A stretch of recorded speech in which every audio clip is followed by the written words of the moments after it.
Kunie no gelugo. It is time. It's time. It's time. It's time. It is time. It's the Money Show. The Money Show. The Money Show. The Money Show. The Money Show. Makodem Mandi Igbo. Let the conversation begin. Hello everyone, welcome to the Money Show. Makodem Mandi Igbo. Nke a bụ nkata ikwu na ibe, nkata ụmụ Igbo, ndị na-edozi obodo, ndị na-eme ọfụma.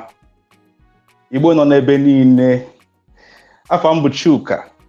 Anyị apụtasịa ka anyị kpaa nkata ka anyị kalịa maka ọganiru ndị Igbo. Ọ ife anyị na-eme ebe a ka ọ na-eme. Ndewo no. Anywhere you are, wherever you are. Ma ndị nọ na America, ma ndị nọ na Nigeria, ma ndị nọ na South, ma ndị nọ na East, ma ndị nọ na Europe. Ebe ọ bụla ị nọ. We thank God that we have this kind of platform where we can all come together without any limitation, any geographic limitation at all. Ka anyị nwee ike na akali na-ekwu ife ga-abala anyị uru. Nọkwa na ife anyị na-eme. Etu ka anyị si eme ya every Saturday by 8 p.m. Anyị ewelụgo ọnọdụ. Maka na nketa ga-adị iche. Ya na ịma na unu ma ụdị mmadụ anyị na ya na-akpa nkata ebe a. Nwoke na-ekwu okwu ọfụma. Ana ife ọ na-ekwu erika. Ka na asị na onye na-ekwu okwu mara ife ọ na-eme, onye a na-ekwu maka ya nwere ife ọ na-eme, onye a bụ ụdị mmadụ afọ a na-ekwu maka ya ọ nwere ife ọ na-eme because ọ nwere ife ọ na-eme, ọ ma ife ọ na-eme, you know. So ọ ga-adị maka ibido n'oge wee bataba. Ọ bụkwa na ị chọrọ ịjụ ajụjụ maka ife anyị na-discuss today, mana ị chọrọ iwere mic wee kwuo okwu, ị chọrọ ije na comment section je dee nye ede nsogbu adịrọ, anyị agụkwu ya wee gụọlụ onye anyị na ya nọ ka ọ wee saa ajụjụ. Ọ bụkwa na ị chọrọ ka ọ bụrụ ife sọsọ anyị nwa ga-anụ, ị chọrọ ka ndị mmadụ mara ife, ị chọrọ remain ka ndị Igbo na-akpọ anonymous. You want to be anonymous about what you want to ask. Nsogbu adịrọ, you can go to the DM and drop the question there. When we get to the time, we will go there and read it so that our guests can respond. Etu a ka anyị esikwa wee bịa today, ka anyị si eme ya na mbụ. Anyị nwere olileanya na Chukwu meela anyị ebere nke aka nke last time mma. Maka na asị na ụlọ asọ ọsọ ekwobi ekwo. So nke a dị ka ya asọkalị nke ọzọ. Ọ manarị nke ọzọ, ịma na anyị na-aga n'iru. And ka o si adị since anyị bidoro ife a. Ọ na-adị better which one anyị mee, because ife ọ bụla a na-eme ka o wee baalụ ndị mmadụ uru, ka ọganiru wee dịrị ndị mmadụ, Chukwu na-agọzi ya, and ọ na-agọzikwanụ nke anyị nwa anyị na-eme. Ọkwanụ ka o si wee dị. So I ga move very quickly once we have Dr. Nemeka on the show, and ya gabakwugo okwu ozugbo. But in the meantime, ka anyị na-ekwutugodi maka ife gbasara ife anyị ga-eme today, because nkata anyị ga-akpa today dị iche. Nkata anyị ga-akpa today bụ nkata a na-ekwu egwu, ife a na-akpọ okwu a na-asọ ọnụ. Ọ dị ka asị ifu na asị na onye nwa ahụ ama ụdị ife a nwa na be anyị. Ọ dị ka ọ na-achọ okwu, mana ọ be anyị ka a na-ekwukwa n'ife a, ọ bụrụ bụ onye ọzọ. So ị ga-eme business ị chọrọ ime na be gị. So ya ka anyị ji wee sị na anyị ekwulili ife anụwa. Anyị bido okwu bịa last time anyị nwere meeting, mana anyị mere show, but ịmagonunu ọ dịzị ka asị ifu na ọ na-abanye ọbanye ọpụ, but anyị kwesịrị inwe dedicated space, dedicated show for it. Episode anyị ji na-ekwu mee ihe exhaust ọfụma, anya ọbụla ajụ ụdị ajụjụ ọbụla ọ ga-ajụ. But most importantly, anyị weli ya wee mmalụ ma onwere ka anyị ga-esi wee mekọta ife ọnụ, maka na ọ ga-asọkwa n'ụsọ. To be very, very great if we can create a business that can fit the market that we have, because we have a massive market. We have a massive market. That is, if buying well, ndị ga-plug onwe into it, mee ọfụma. Ụdị ego fa ga-akpa ga-shock everybody. Ama mma nwere business ọzọ karịrị ya na Igbo. A ga-enwe, mana nke a bụ one of the obvious ones. Kama ọ capital intensive, ife ndị ọcha na-akpọ capital intensive, eji nnukwu ego eme ya, ego igwe. Ma ọ bụrụ ndị na-azụ afịa sị na ego igwe ka eji eme ụdị business a. Mana enwe ka esi eme ife niile, ma nke buru ibu ma nke pere mpe. Onwe ka esi eme ya. O wee bụrụ ya. Nke ọzọkwa bụ na onwe ife na-abịakwa very soon. Enwe new things I ga-eme introduce very soon maka ndị ọ na-afịa arụ a na-abụfabata na this show ka bịa kwuo okwu, maka na fa mara asụ Igbo, they don't know how to speak Igbo very well. Ọ dịfa ka as if na they don't belong in this conversation. Maka na ọ na-afịfa arụ asụ Igbo. We always make it clear that ọ bụrụ na ị mara asụ Igbo, ịbata ebe a ị sụọla anyị oyibo, it's okay.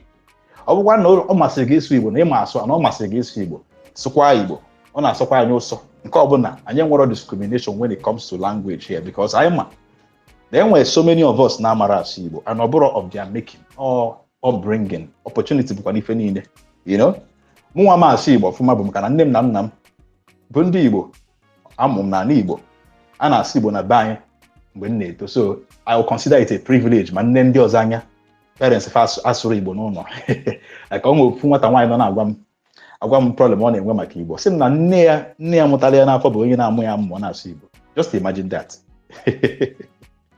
and what makes it worse is that ọ pụta obe tie ya ọ pụta ọset ya ọnya ọkwele ya ọnya o nwere ife ọ ga-asị ya kwuo nwatakịrị bịazie ka o kwuo ya ọ mapụ ya n'ọnụ ka o si amapụ ya n'ọnụ ọ daa somehow ọ dagheri nwaanyị adapụ n'ọchị chịrị ya ọchị so ife a na-ekwere ya amụta Igbo at all so maka people like her and many others amongst us na-amụ ka esi asụ Igbo o nwere ife anyị na-achịkọnata ọnụ anyị ga-afụ ebido very soon a kind of a learning experience anyị ga-ebido very soon so that onye ọbụla nwekwana ike nwe uru ọ na-enweta n'ife anyị na-eme beyond even nke anụ anyị na-eme ebe anụ mana nke anyị na-eme bụ abụgodi nke anyị bụ n'uche for today ọkwana ka o si wee dị so very soon anyị ga-abanyekwa n'okwu anyị na-ekwu maka anyị amegbukwa oge anyị ameche ndị mmadụ anyị adịghị egbu oge na nkata anụ maka nkata anyị the timed yes so once again you are welcome to the MONI show.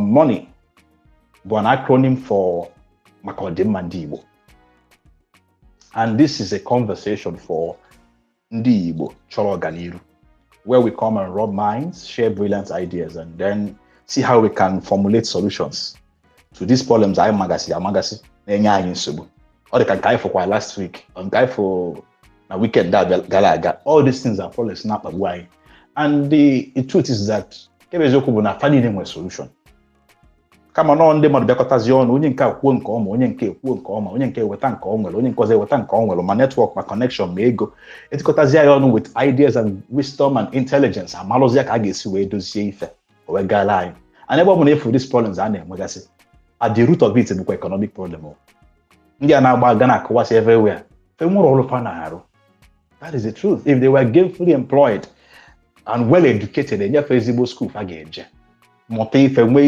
isi na work ọfụma anyị ama na-enwe all these problems o nwere some countries ihe eji ma mfụ ife at all because fa nwere ife a na-akpọ civilized society onye ọbụla dị elevated in their mind o nwere ife fa na-eche uche differently from ife na-eche anyị nwa ka many of them can echegodi ife nwere isi ụfọdụ nwere ife akpọ ndụ fa because if you show people that you don't value them, it gets to the point where they don't even value themselves. They place no value on themselves. Ọkwa they find aya. Mana anyị gaa n'iru okwu anyị nọ na ya. So ka anyị na-echekwa ndị otu anyị ga-eso anyị okwu maka ka anyị na-ekwugodo okwu wee na-aga.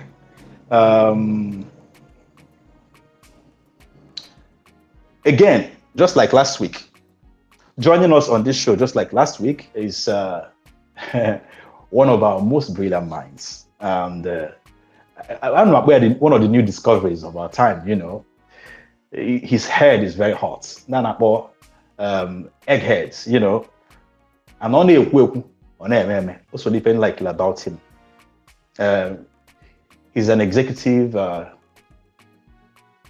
investment banker and a financial engineer and an investor in Igbo.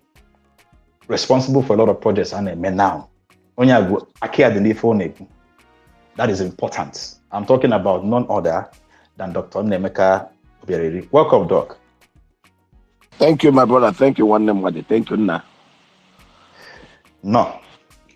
No, there one. At the moment, we go zig one number. One day, when I hear Kukumana, I want to go to a game so bad. I hear Kuzieba. It's a bad. Okay, bye. On way by me now. Okay, Lugo. Ndị Igbo si na esi ekwu ife a. Ndị Igbo si na n'ogbole bụ aka ekwe na akpọ dike. Ọkpọ ọnya mgbe ọ dị ndụ. Ọkpọkwa ya n'ọnwụ. Ife na-ekwu bụ na mgbe a mụrụ mmadụ bụ one of the most important times na ndụ ya. Mgbe onye anwa nwụrụ bụ another time. Then ka onye anwa si wee nwụọ and what the person dies for is what matters the most in all of this.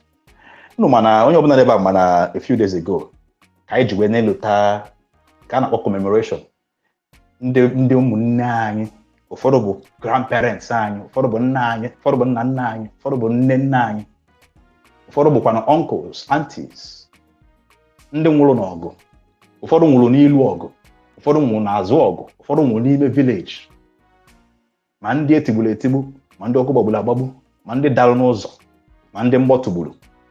Then ma ụmụaka, millions of children that died of hunger and starvation. You guys say, imagine ụmụaka begide akwa, agụụ na agụ, begide, afọ onye aza, ọ na-ebe, begide till ọnwụnwa. What a horrible way to die. It's something that we will always put in memory. And to the ones that fought for us, to the ones, the warriors, the soldiers, the men that sacrificed their lives for us, for our sakes, we say, we will never forget your sacrifices. And for the ones who supported, who took care of the kids as much as they could, the women especially, who did everything they could, finding ways to survive, to take care of the children, to take care of the husband. We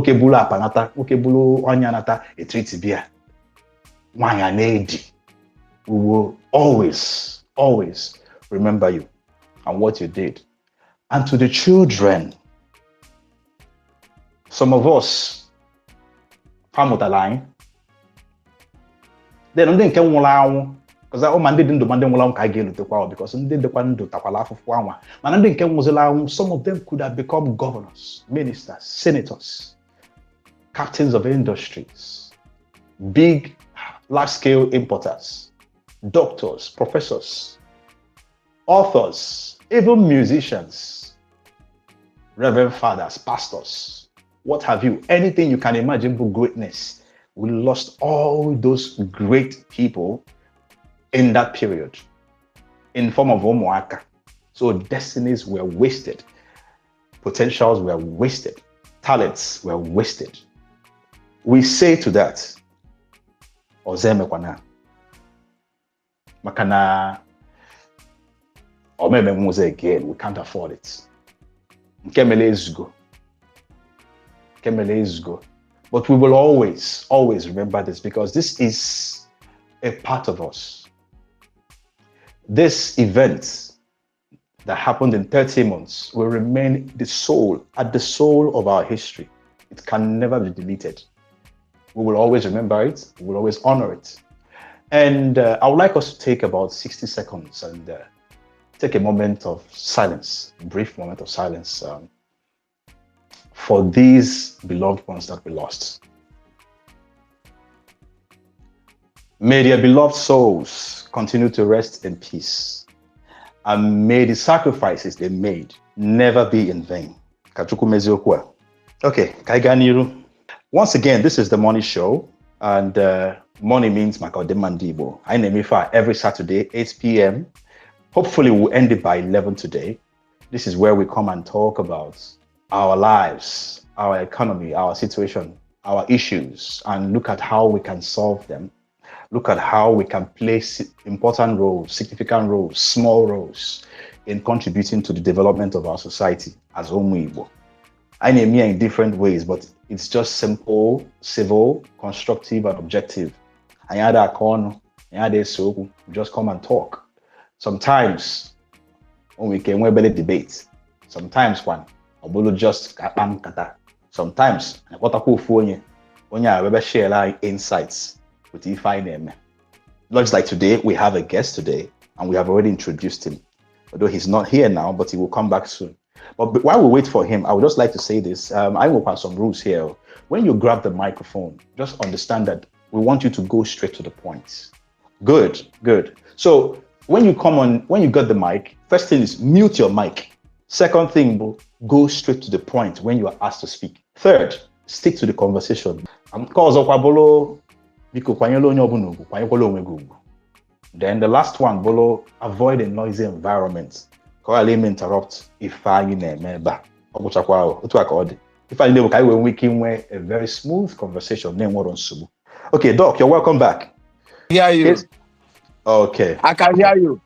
Good to see you back. Casey, Ọ dị mma, my brother. Kedu ka eme? Udo dị nnọọ. Anyị ebidogo na anyị abanyego.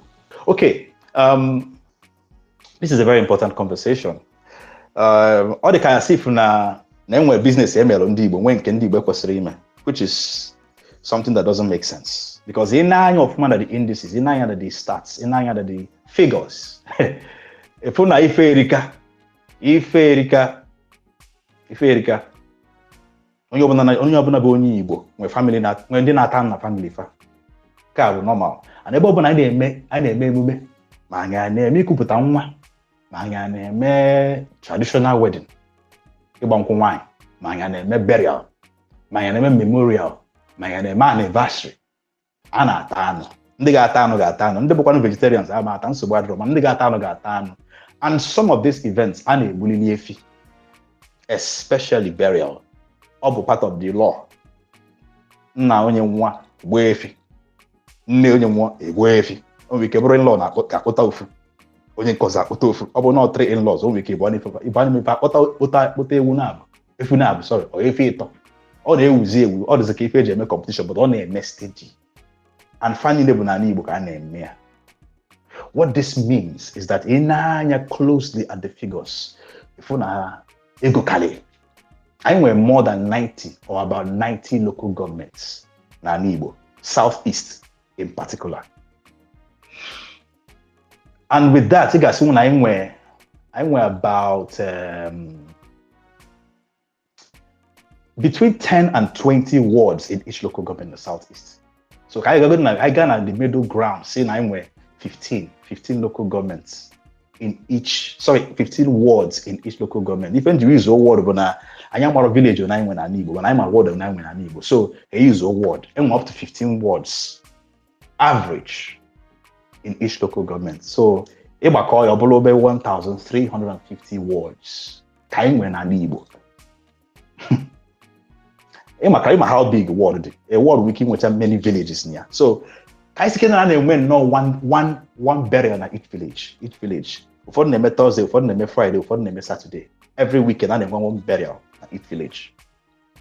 And I'm like 5 villages in each ward. I'm just making a very conservative estimate here. So I couldn't win 5 burials at each ward. If I put up 750 burial events, funerals in one weekend. The average costs of Ofuefi on Wendebo 400, 500 to 700. That is the medium size cows. Ndobele 250, 300. So I got a medo tini 400. I what at your belly. Conservative again. 400,000 naira for Fuefi. So you because they find now. On our put 2.7 billion naira. This is the most conservative estimate you can do on this.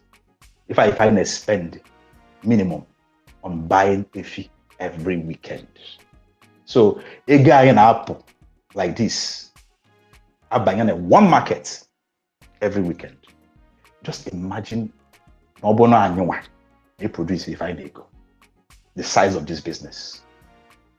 In there, if you nege erika, nka kwa so if ka na-ekwu anyị ekwuru maka ewu, anyị ekwuru maka atụrụ, anyị ekwuru dị maka ọkụkọ. Just if ka na-ekwu ife because if bụ nke mma na anya dị emekali nnukwu. Ọ dịrọ worth it. Akwa isi na na-achọ ego. They got na Southeast. This is money. If I have ezigbo ego ka na-ekwu now. As na business I dey more na Southeast. This is a lot of money we're talking about here. Na Southeast ka na spend the money. They spend the ebe ọzọ. Ọ bụrụ na asị gote moto we bunati ya Southeast or egota materials akwa bunati nke a na-akwụ ụgwọ na Southeast ebe ka na-akwụ ya. So the money is in the Southeast. The money is invested in the Southeast. Egunyezia the other communities and local governments in the neighboring states Bokwandi Igbo na ebe ahụ. If na okali the self. And if I know now when dog come but I will make able to start self okay go see the phone and car we can double if I know now. Isn't it worth it? Isn't it worth investing in? So if I know I need to get here and you if I get make I get sweaty, I see just where shake this thing up. You know, more can you see buy into it, venture, we this money, what are some share of this money? Not important. Not when I want to spend the gap, or for what one from it. And if it is or you create like too many jobs, or you create smaller businesses, or reduce some of these advantages everywhere. And where some level of order, and you where more civilized society. But I beg and see you everywhere and see man Junozo. Because in there they find and where high supply, then the price are drop or they more affordable for everybody. I spend the devil they going to spend. But attack more people. We want to go to 81 because someone didn't want to get so if they go to when the price about that they might buy, they'll be able to afford it. For we can go to 2, then they go for go to 2. So if and the most interesting part of this is that we can even grow more healthy, fatter, bigger cows. Gabi ne dia yourself or go back agri golios. Oba den ke yare for the kagbo ebugie. So if I can tell you market today and kai ba ni rios book, kai ba ni mios book. Casey, na ni fen leku. Yeah, I'm not there. On ga ni ru koki ibanye. Phone. Okay. Doc, now let me start with a question. Let me just settle with this question. Is there a way we can begin to form some kind of partnerships as Igbo? Maybe something like cooperatives that will bring a good number of people together. Or we can follow like 10 different groups or whatever that may be to venture into this business while leveraging on their network skills, expertise, funds, and their political influence. Because there's a lot of money to be made in this, a lot of jobs to be created, and a lot of businesses that can come out of it. So, know if I get messing, or maybe each state a wink here. Each state a wink. I'm not no ezibana. Each state a wink here. Jilinka maron dinka. So only the number try go if you find my package, go take you out of the mama. And maybe possibly even a neighboring state. Do we have already designed way this can work, or do you think this thing can work? First of all, okay, about it. My brother, we have a design that have been in place since 2016. Comprehensive missions, community, diaspora, private, public partnership, participation, strategic work plan to deliver this.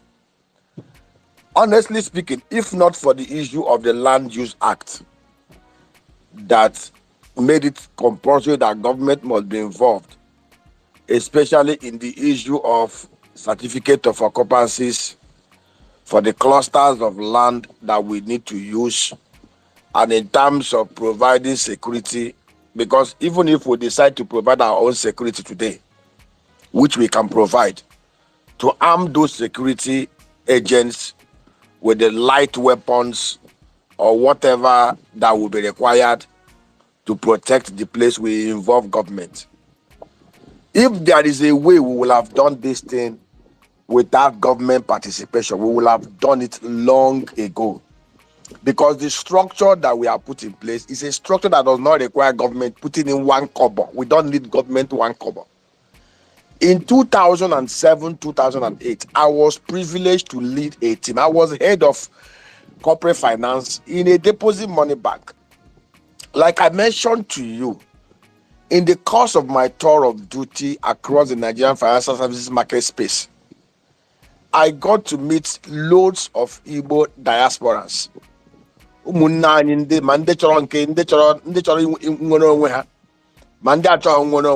I mean, I'm not talking about diasporans who are struggling abroad. I'm talking about diasporan professionals, software engineers, medical consultants. I'm not talking about doctors of 1 year, 2 year, 3 years. I'm talking about doctors who graduated in 1978 to 1982. I'm talking about grandfathers and grandmothers, accomplished professionals, consultants that earn nothing less than $250,000 every year net income. Men and women who look around them and said, how do we, before we join our maker, make impact in Ali Igbo? In fact, they were actually the first people that fired the zeal in me to begin to think home on how we can develop Ali Igbo, because the first diasporan issuance that we wanted to do was to create diasporan bond of $20 million and diasporan equity linked instrument of another $20 million, $40 million. And the plan then was for us to have medical interventions in the Southeast, because they reasoned that the only medical facilities in the Southeast, FMC and all those stuff, were substandard compared to what they've seen even in Ghana, even in Kenya.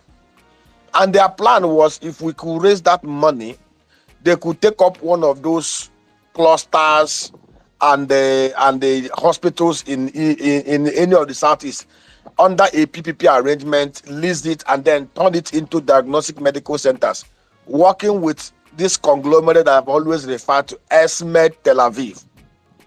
But what happened was that was one of the things that made me to decide I am leaving paid employment to seek greener pastures, because then I was in the bank. I muted the idea, but the board of the bank insisted, because we are regulated by the CBN and SEC. Any instrument we are going to raise must be listed in the market. And of course, under such regulatory environment, they want us to raise monies under a private arrangement and all those stuff. So those guys said, lie. Anything that they are going to invest their money outside the Southeast, they will not do. But of course, it opened the window of opportunity, and I started working with them closely. I have their list, I have their database, and every time these guys are always on the lookout, what can we do? Now, let me explain to you the dynamics. Like I always say, there is nothing in this world that is new, nothing new under the sun. And I've always said to anybody who cares to listen, you cannot reinvent the wheel. There is no knowledge today that was not built on existing knowledge. The aircraft that was manufactured in 1902 by the Wright brothers is not the aircraft we are flying today. People built on the existing knowledge and improve upon it. I always use Netherlands as a point of example. It's a land 41,000 square kilometers. Only arable land mass there is less than 2 million hectares. We have 2.8 million arable land mass in Ali Igbo. They don't even have our water bodies.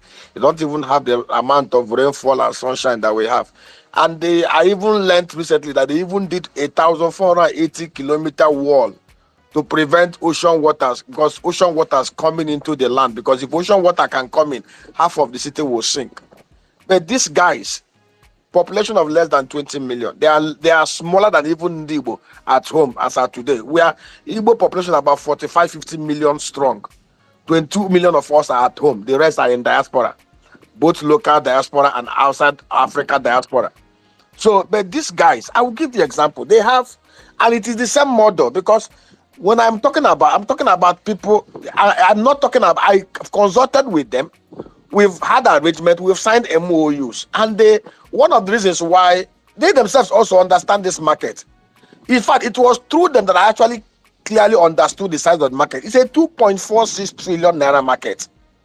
Outside Lagos State, where over 6,000 cows are slaughtered every day. The next place where cows are consumed the most are in the Southeast. In fact, they made me to understand that the number of cows consumed in the Southeast in a year is over 1.3 trillion. They ran the numbers, and we had an understanding. In Netherlands, they have only 1.6 million cows, and their cows are the Frisian species. In fact, their cows are not as prolific as the cows that are raised in the Negev of Israel. In Israel, these guys I'm working with, they have over 10,000 heads of cow in an air-conditioned arrangement that gives almost about 40 liters to 6 liters of milk every day. They are the most prolific cow rearers in the whole world, in a desert. The Dutch guys, they do between 20 to 30 liters of milk a day. They are cows, both the Frisian and the Holstein. And they have only 1.6 million cows. And these 1.6 million cows, only 1.4 are milking cows. The remaining 200,000 are bulls that are slaughtered for beef. But with only 1.4 milking cows, these guys are able to do 12 billion liters of milk per annum, 800,000 tons of cheese, and other dairy products. And these guys produce a lot of beef. And annually, they do over $7.9 to $10 billion worth of revenue. It was that model. And interestingly, because I am an investment banker, I understand the numbers, I understand the structures, I understand the designs. I wanted a technical person locally. And I was very fortunate. The third biggest rancher in the whole of Nigeria is an Igbo man, Chief Kofi Udara, G National Ranch. In fact, not only is he the third biggest rancher in Nigeria, he also have one of the biggest tannery plants in Nigeria in Kano. He processes leather, raw leather, and he sells to both Prada, to Louis Vuitton, and some of these guys, even all the way to Brazil. But because of insecurity in the north, the guy decided to go to the southeast. I worked with him and Elsmed.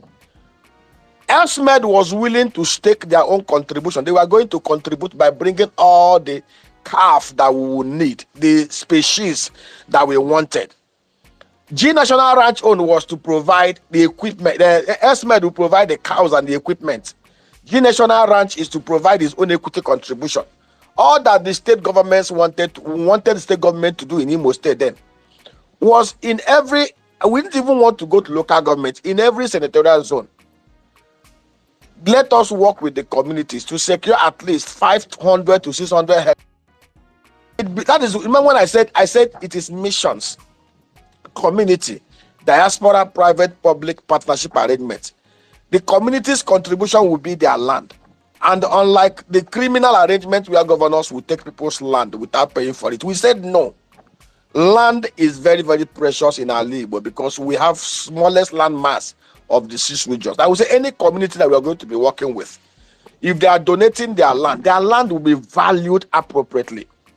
And they will be paid for that land. And 90% of people that will work in that place will be from that community. The only people that will come outside the community will be technical partners who have technical knowledge that they will impact on those local communities. And they will provide security in such a way that they will not be scared that their land is going to be given to Ruga and the Fula militia. The arrangement was put in place. Each of those clusters was supposed to cost $50 million. Government was not bringing money. AFDB was willing to fund us, plus the equity contribution. Those diasporas were willing to contribute money. Let me tell you, I had 800 of them who were willing to put in $20,000 each. That is $1.6 million. But that thing was scuttled because the governor of the state then was so scared that election, we will do this thing, because when they saw the numbers we banded, we are going to create an amount of job. The first thing that came to their mind, myopically, is that, Nemeka and Kufu will become so popular, they will grow so much wealth, and they will run election against us. I'm telling you sincerely, it's on record. We are recording this because I always like to say verify, like P2B. That was what scuttled it. Now it's not late. Like I said, the governors must be involved. They must be involved because for them, they are the ones that will give us the certificate of occupancy for the land, the certificate of occupancy to the cooperative that will be set up. Because it's not, remember, we are going to set up an SPV in every local government. The plan we have now is that in every local government area, we will have a cluster of 600 hectares, 2. That simply means in every local government area, we have 2. And each of these clusters will be 600 hectares. And I will explain to you why we need those 600 hectares. An average cow that about 1,000 pounds weight consumes food that is equivalent of 75% of its body mass in a month. So for us to be able to provide enough food to feed 5,500 cows in every cluster, 5,000 milking cows and 500 bulls will require us planting 500 hectares of maize and sorghum farm. And why maize and sorghum farm and other silage and foliage?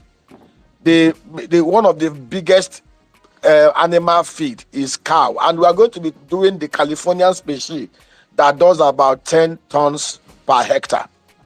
What we need to do after we have harvested the corn, of course the corn is 4-5 months, we will do it in sack. It's going to be fully irrigated in the center. When we produce the cow, apart from the cow stock will be crushed, the right additives and these things, enzymes added to feed those cows. Now, let me tell you what we want to do. It's over 5 years period. We'll be able to set up at least 95 times 2, 190 clusters of this in the southeast. It will be about 1,045,000 cows. We are not doing it for the southeast alone. Let us not make mistake.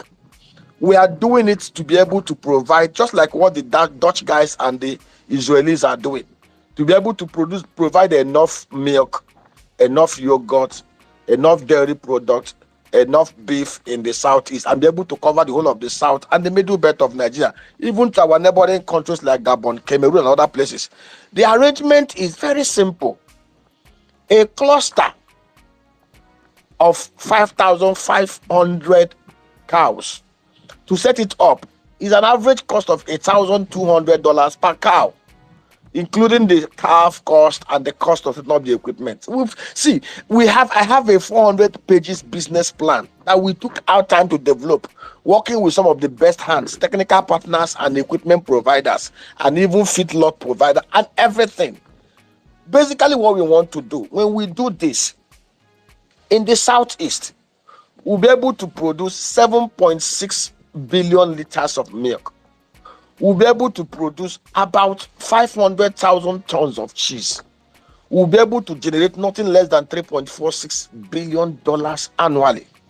We will satisfy our domestic demand and supply to the rest of the Nigerian market. And the government does not need to provide anything. Let me tell you how we structured it. Communities will donate their land. There's going to be an SPV. This is like in every cluster will be independent. If, for example, Okigwe local government area where I come from, we have in my local government area, we have 11 electoral wards and 22 communities. And for your information, in the southeast, we have 1,246 electoral wards and we have 1,860 autonomous communities. So in Okigwe, where we have 22 communities, we can decide, okay, we have Okigwe North, Okigwe South. They call it OT North. In OT North, OT South. We can go to OT North.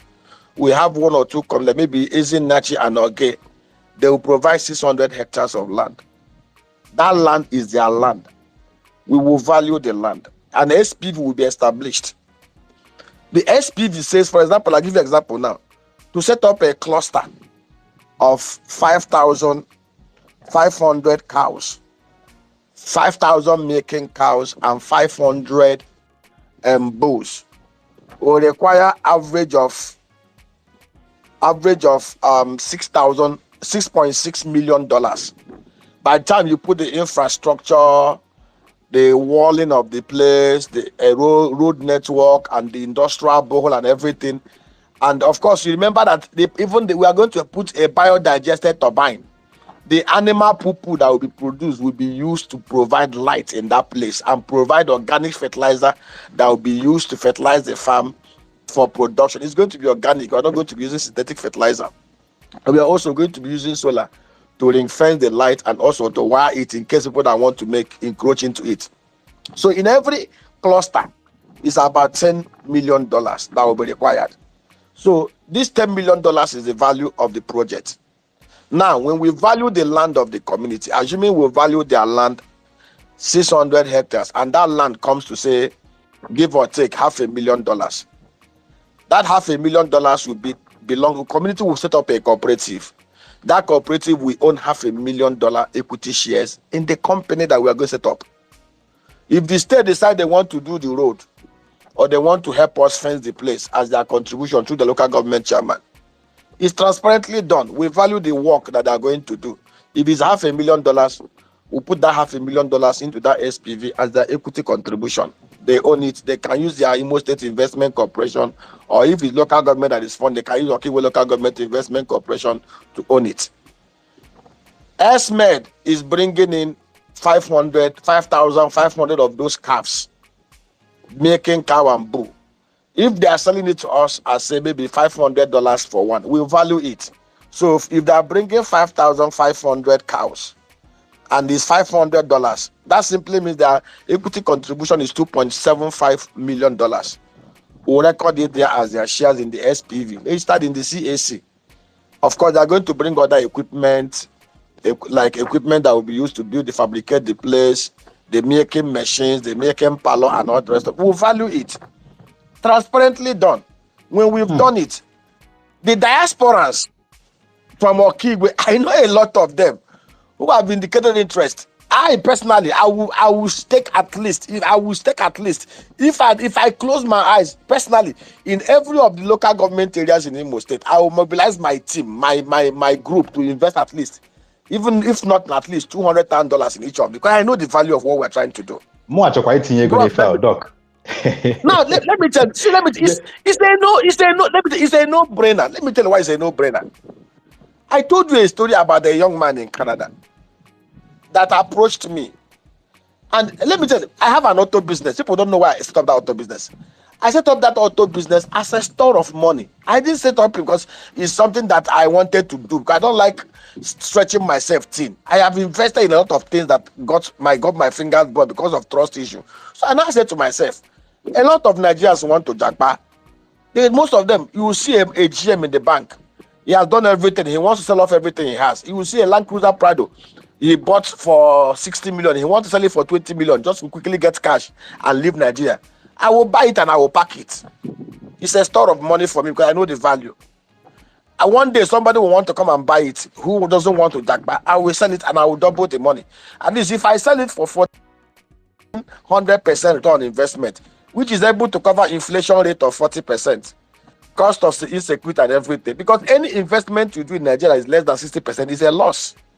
If you put $2 million naira in a bank, based on the current inflation rate, in 2 years that money will be worth 500,000 in real value. So that was what. So basically, what I did. So basically, that was what led me. So the guy. So when he told me, and I asked myself, and I told the guy, I said, please, I will advise you. I am here in Nigeria. If they can dupe me here in Nigeria, don't invest your money in any business that is not structured the way I'm just listed this particular one. He said, okay, but doctor, I just want to do something. He said, I can't, the money they're paying me is not even enough. You know, by the time I make it all expenses, I have less than $500 for myself.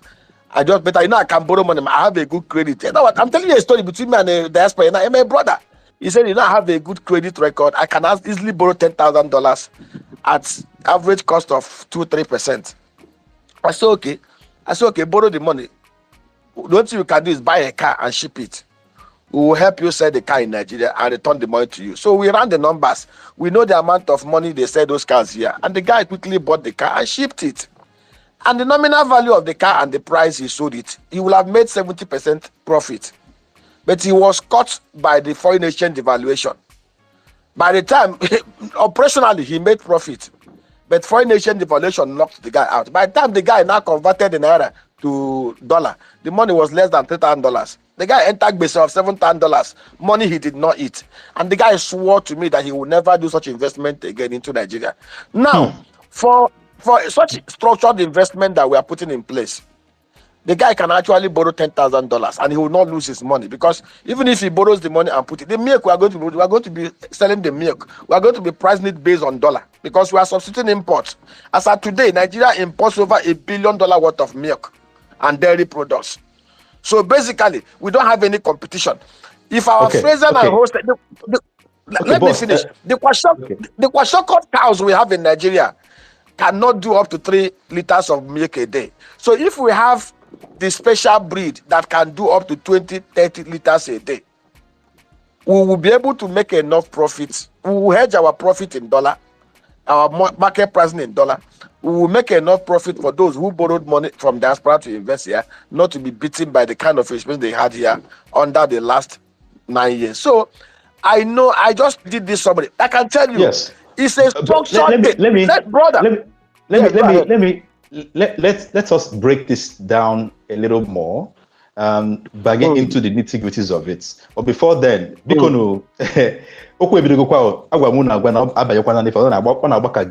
so If you want to ask questions here, please request the mic. We will give you the mic. You will have 60 seconds to ask your question, and you have to stick to the conversation. If I'm not ranching now, I get senior diary, from dairy to poultry and the rest of them, animal farming. If you want to ask your question in the comment section, feel free. If you want to go to the DM, feel free.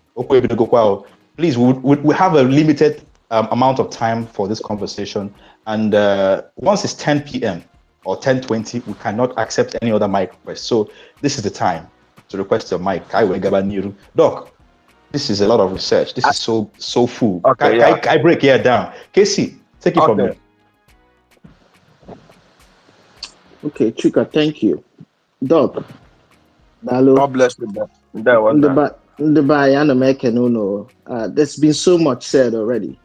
And I like Nogi because you find a way of breaking things down and giving us information they're not very valuable. So for me personally, seems like a huge collective venture, a joint venture, if I must say. It need a lot of partnership from the community in the land to government, Mahacho, you provide some ways to support in our plan.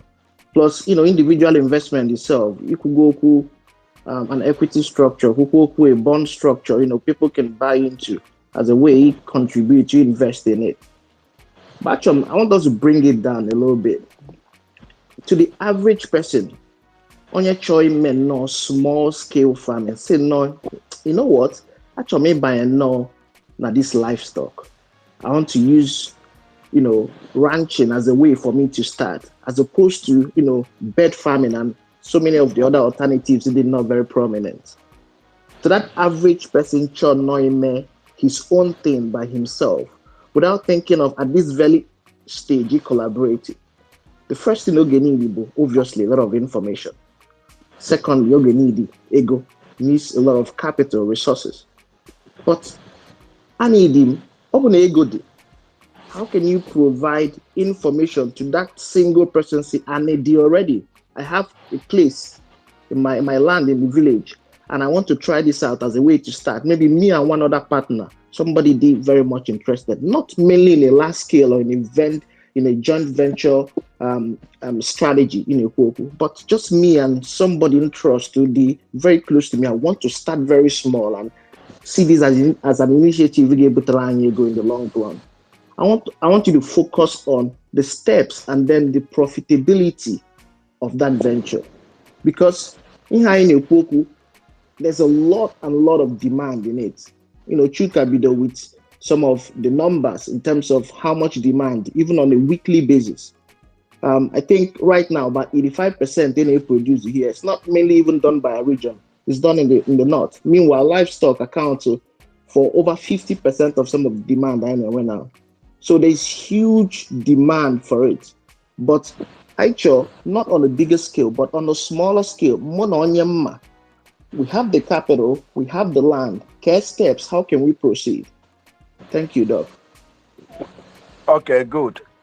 Like I mentioned to you, the cost of setting up a domestic ranch, whether as an individual within your own enclosure, scientifically is $1,100 for one cow. The cost of setting up a ranch with enough, because you must integrate your farm to be able to produce your own food for your cows. And the easiest of them all is the maize and the sorghum and all the rest of them, the foliage and the silage. The cost, so if you want to set up, like example, now you want to start with a ranch of maybe 10 cows, 8 milking cows and 2 bulls, the Frisian species or the Holstein species. If you want to do 10, that simply means you have to put aside $11,000 to be able to set it up.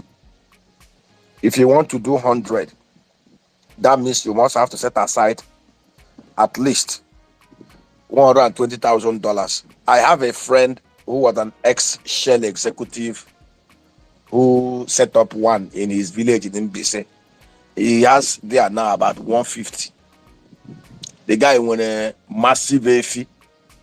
EFI, you know, when you see EFI, if you drop it inside a 5-ton truck, the tires will go down. That is how massive his EFI is. He has about 1,500, 150. And he bought massive land in his village. He has about 150 plot of land fenced. Oh, my classmate, my schoolmate. So, and he's doing so well. So if you want to set up, you can set up with 5, you can set up with 10. If you want to do piggeries, another cash cow, you can set up with a colony of 20. You can do 30, you can do 40, you can do 100. If you want to do poultry, I have a guy that is based in New York, Neme. Neme has a massive all-integrated poultry farm. And he does hatchery. His hatchery does about 10,000, hatches about 10,000 eggs every day. And he has a poultry. In fact, twice every month, he ships in practically all the hotels in River State, Port Harcourt, and the Aba, and what Axis buys their poultry from him. And he's doing so well. So, whatever size, we will help you set it up. We will help you develop the business plan, the business concept notes. We have a very robust team in place. We will help you get the right technical people to help you set it up. Now you run it. But if you want us to help you run it, our fees are 20% though for every profit. Just like the way when you hear that Docomo Oil is making so much money and Presco, the people who run that place takes about 3% of annual revenue as their fees. It is not the owners of Presco and Docomo that runs it though. They have foreign technical partners that run it for them. And their fees are 3% of turnover every year. So if, for example, Docomo makes 40 billion naira, those guys takes 3% of 40 billion as their annual as their profits. So we can help you do it. So at whatever level. But like I always say, synergy is very, very important. When people come together to do it, that's what we call economy of scale. A farm of 1,000 cows will be relatively cheaper in terms of cost of production than a farm of 10. A farm of 10,000 cows. Do you know why? Because of the synergy and the economy of scale. So, if, for example, now you have 1,000 cows, if I employ 5 veterinary doctors, they can cover the whole round. But if you have only 10 cows and you employ 1 veterinary doctor, you see that 5 veterinary doctors attending to 5,000 cows is cheaper in terms of average cost than 1 veterinary doctor attending to 10. You understand what I mean by the economy of scale? So you can actually set it up by yourself, and we will help you across the whole value chain. Whether you want to do cow, you want to do goat, you want to do poultry, you want to do piggery, we will help you and all those stuff. In fact, that's one of the biggest goat rearers in Igbo is Gossin Abraham. He was a former Polish, he was the first black man to be in Polish parliament. And the guy came back to Nigeria with about $3 million and went to his country home in Soch to go and set up a ranch. He lost practically all the money to criminals and bandits. Now he has a massive one in Abuja, where he does Kalahari goats. You need to visit that place to see what the guy is doing there. So he had to leave the southeast, Jebasia. Yes, to go to Abuja. He went to his village in Soch. Google him now. John Abraham Gossin. He's the first black man to be a parliamentarian in Poland. He's a very big boy. He was a senior parliamentarian, member of the Polish Senate. He, after spending 30 years in Poland, he came to Nigeria to come and they set up Pilgrim Ranch in his village in Isochi. He had to go to Abuja. Oh, but I don't worry if I get on the private side of things. I don't worry if I get to have formulate some kind of security measure for this for large scale businesses like Odin Kadaman sent it up. Must it be the government that will do that? Any form of private security will get set up. Let me tell you the danger. I tell you my own experience. When we went to Opamporo to set up our agro park, we had CFO. The state, we later found out, was having a loggerhead with India Body. Abia State had a Supreme Court judgment on the land. We didn't even notice it until we entered there, brought in our bulldozer, brought in our prefabricated factory from Malaysia, started work. And the first baptism of fire we had was 60 hectares of land was scorched one night with acid. The place was being protected by the military from Ohafia. But the military, they don't stay overnight. We bring them in the morning, they will go in the evening. Then the night, the guys will come and wreak havoc. When we discovered that the military could no longer protect the place, we brought civil defense and set up a camp for them. Those guys came and sacked civil defense. Now, Abia State government then brought in the local Bakassi, and we had relative peace for about 3 months because the local Bakassi were people who understood the terrain and they were able to provide security. I mean, it was government that provided them. But after about 3 months, government stopped paying them and abandoned them. And I had to now resort to paying for a government arranged security that was not our agreement with them. And when I looked at the losses that we have incurred, the threats to the people working there for me, and I said to myself, the money is not even everything because I'm looking at the losses that we have racked up. We've racked up almost 350 million naira loss in 5 years. But the one that scared me most was when they started threatening my staff, telling how they're going to kidnap them, how they're going to behead them. And I tell them to pull out of that place because government could not assure us of protection. And which is a different, Alex what is trying, you saw what happened in Abia State on May 29th. It shows you the kind of level of wickedness and criminality that we have in Igbo.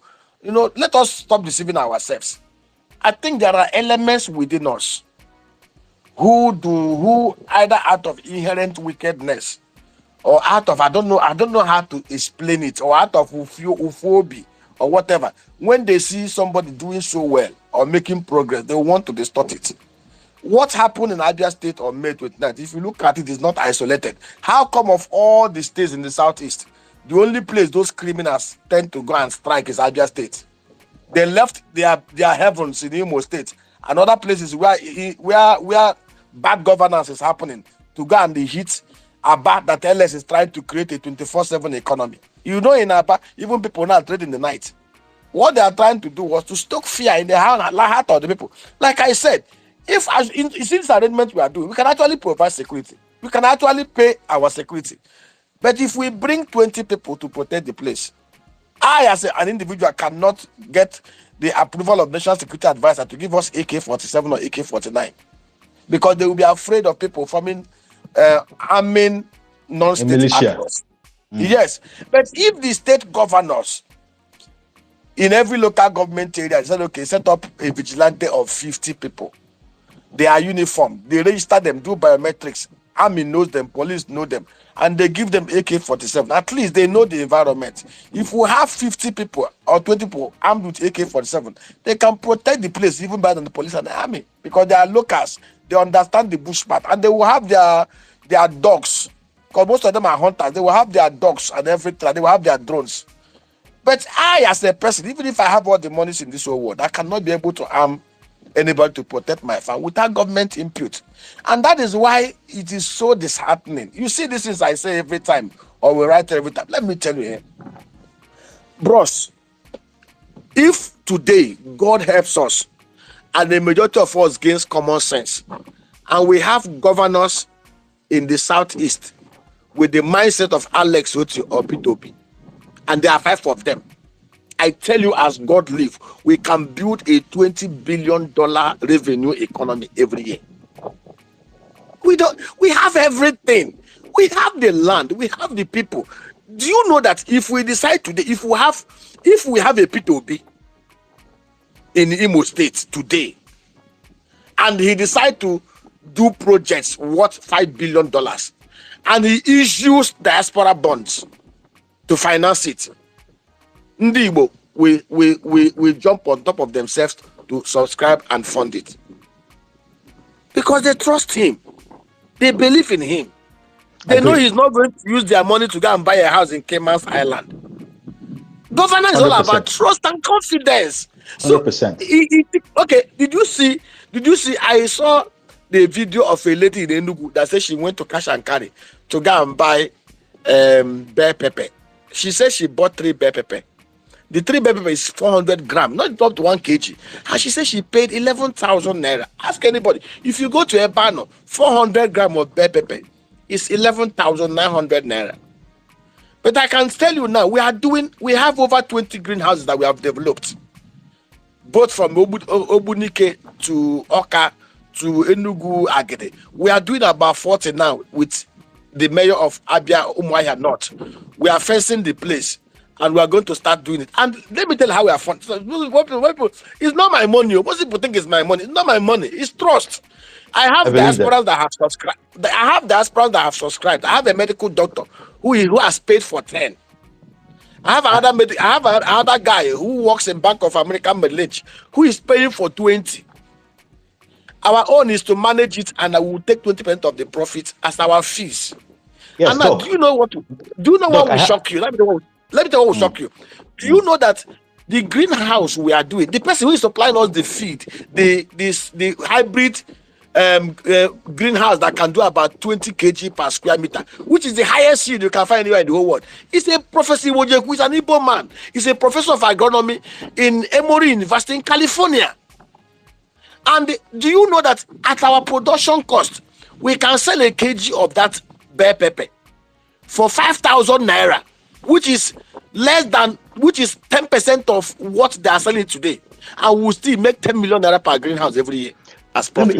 Let me bring a question. A question now, but before then, because everybody who is on this space, I know you are enjoying this conversation and you want more people to enjoy this conversation. So I want to make a special request. Please share the space in every way you can.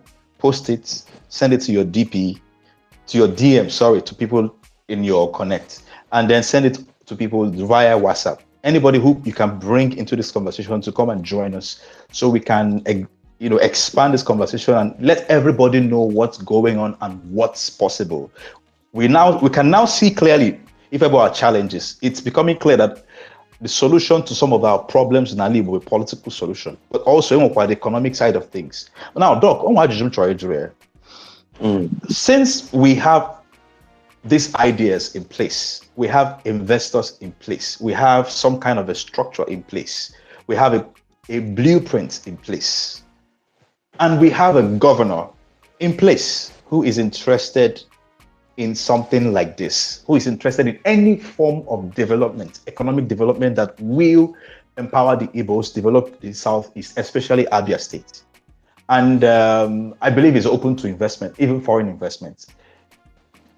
How much are you guys making in terms of efforts to partner with him to use Abia State as an example that you will use to showcase what is possible? Everything you're talking about now is applicable in Abia State. A mere case study. This is what we are doing, we're about to do in Abia State, and with some kind of an audio-visual coverage of it. After 1 year, in the documentary, this is what we have done in Abia State. The same can happen in your own states. Enugu, Anambra, wherever. It's on TV everywhere. People watch here, they will put pressure on their governors. Everybody will start asking questions. So how much effort is being made towards Abia State now that we have somebody there who is serious-minded? I just gave you an example now. He appointed mayors, and these mayors are not just like the Cherewere hungry urchins, the talks that governors appoint to help them rig election. These mayors are accomplished men. These mayors are, and I'll give you an example. The mayor of Ohafia is the legendary David Onoha, the Bodex, one of the first men that did telephony in Nigeria. The guy who runs Umuahia North is High Chief Victor Ikeji. He's a very accomplished investor. And we are doing something now. Like I give you an example now. In Abia State, by Abia Tower there, we are fencing massive hectares of land. It's a PPP. It's a joint partnership between us and the local government. Local government is bringing 250 million. We are bringing 250 million of our private fund. We are setting up massive agro clusters. In Okwa, we've gotten 9.8 hectares of land. Sorry, are you talking about for ranching? No, this is not ranching. No. For ranching, I'm referring to ranching. Like, well, no. any discussion that is going on now with Abia State, Yes, since Abia State is serious. So, yes. It's going on. Let me tell you what's happened. what's the Every progress local on that? government area, Mm. every local government area, the mayors are allowed to choose projects of their liking to do. Right. I am giving you example of. Can you hear me? Yes, I can hear you. That's Go ahead. So, like the two projects we are doing now, the two projects we are doing now, one is greenhouse, one is Cavendish. Then the third one we are trying to do, please just hold on. Okay, while we're waiting for him, please, you can always join this conversation. You can request the microphone. I would like to see some ladies speaking, because not just men. And once it gets to a few minutes past 10, we may not be able to accept any mic because we want to close by 11. So we have a short time now to ask all the questions we want to ask and exhaust it. The only reason why I'm letting him speak for long right now is because we don't have enough people to ask questions. But once we have people questions, we start shortening the responses so we can contain as much as possible. So request the mic, we'll give you if you have any question, and then we'll see how much progress we can make. You hear me? Yeah, go ahead, Biko, go ahead. Yeah. Good. The one in Okwa, we have 9.8 hectares. Where is ranching that we are considering to do with it. Okay. But 9.8 hectares is small. It's small because it's small. It will not contain much because we need up to 100 hectares to be able to. What about the communities there? The foliage. My brother, if the local government area is not involved, it's always difficult dealing with them. I'm being honest with you. I'll give you an example. In the same Okwa, that Okwa axis is very volatile. In 2017, my friend, who was the CEO of the PPP office, brought in some Chinese. They wanted to do 170 hectares of cassava farm and then use it to produce ethanol. And then what they call it? They use drug. I don't know how they explain it. You know that to produce drugs they use they process flour. They process flour to the extent that it can be used to produce medicine. The Chinese were coming in to do cassava, then process it into ethanol, and then drug medicine based level powder. They spent so much money, brought in their grader, cleared everything. One evening, those mad people came. The community youth came with gun and with knife. The Chinese lost over 200 million naira. They invested, they cleared everything. They left. They abandoned the project. As I'm talking to you, nobody can bring them. So that is where. But Alex Oti today Alex Oti has goodwill, and I'm sure that he's just. He's doing a lot. The man is really. I know that. Has he had a look at the document or the proposal for the possibility of setting this up? Since the adversary doesn't have to bring in the money. Yeah. Now. Let me tell you what they are currently doing. The state actually rightly set up a judicial panel of inquiry to review. Abia has a lot of projects that Michael Okpara did there when he was premier of the old Eastern Nigeria, and most of those assets are still there, from the Abia Palm to the Erei to the Olona to. Are you aware that they have over 3,000 hectares of cocoa plantations in Abia State that Michael Okpara did? So what Alex is practically is doing asset audits. And I pray they conclude quickly. They are doing asset audit, they are doing revalidation. They set up, because even my team went to defend. We have 850 hectares of land with CO4 where we lost so much money. In fact, when the committee heard our experience, everybody was shedding tears, because they saw the efforts we put in place to create value in Abia State and everything. So what they are practically doing, they are currently doing audits.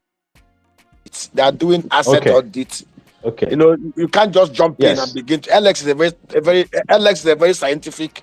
He's a very pragmatic. That when you're building a house, when you're building a 18-story building, The foundation can take even 2-3 years. I understand what you mean. But once the foundation is ready, Yes. the superstructure goes. So we have hope. I'm sure before. So we have hope that. No. See, I say we have super hope, not just hope. Okay. We have super that's hope. great. That's great. Let's take a question from Afunwa. Afunwa, okay, go ahead. The mic is yours. Afunwa, are you ready? Afunwa, you raised your hand and just a few seconds ago, so you can speak now. The floor. Hello, can you hear me?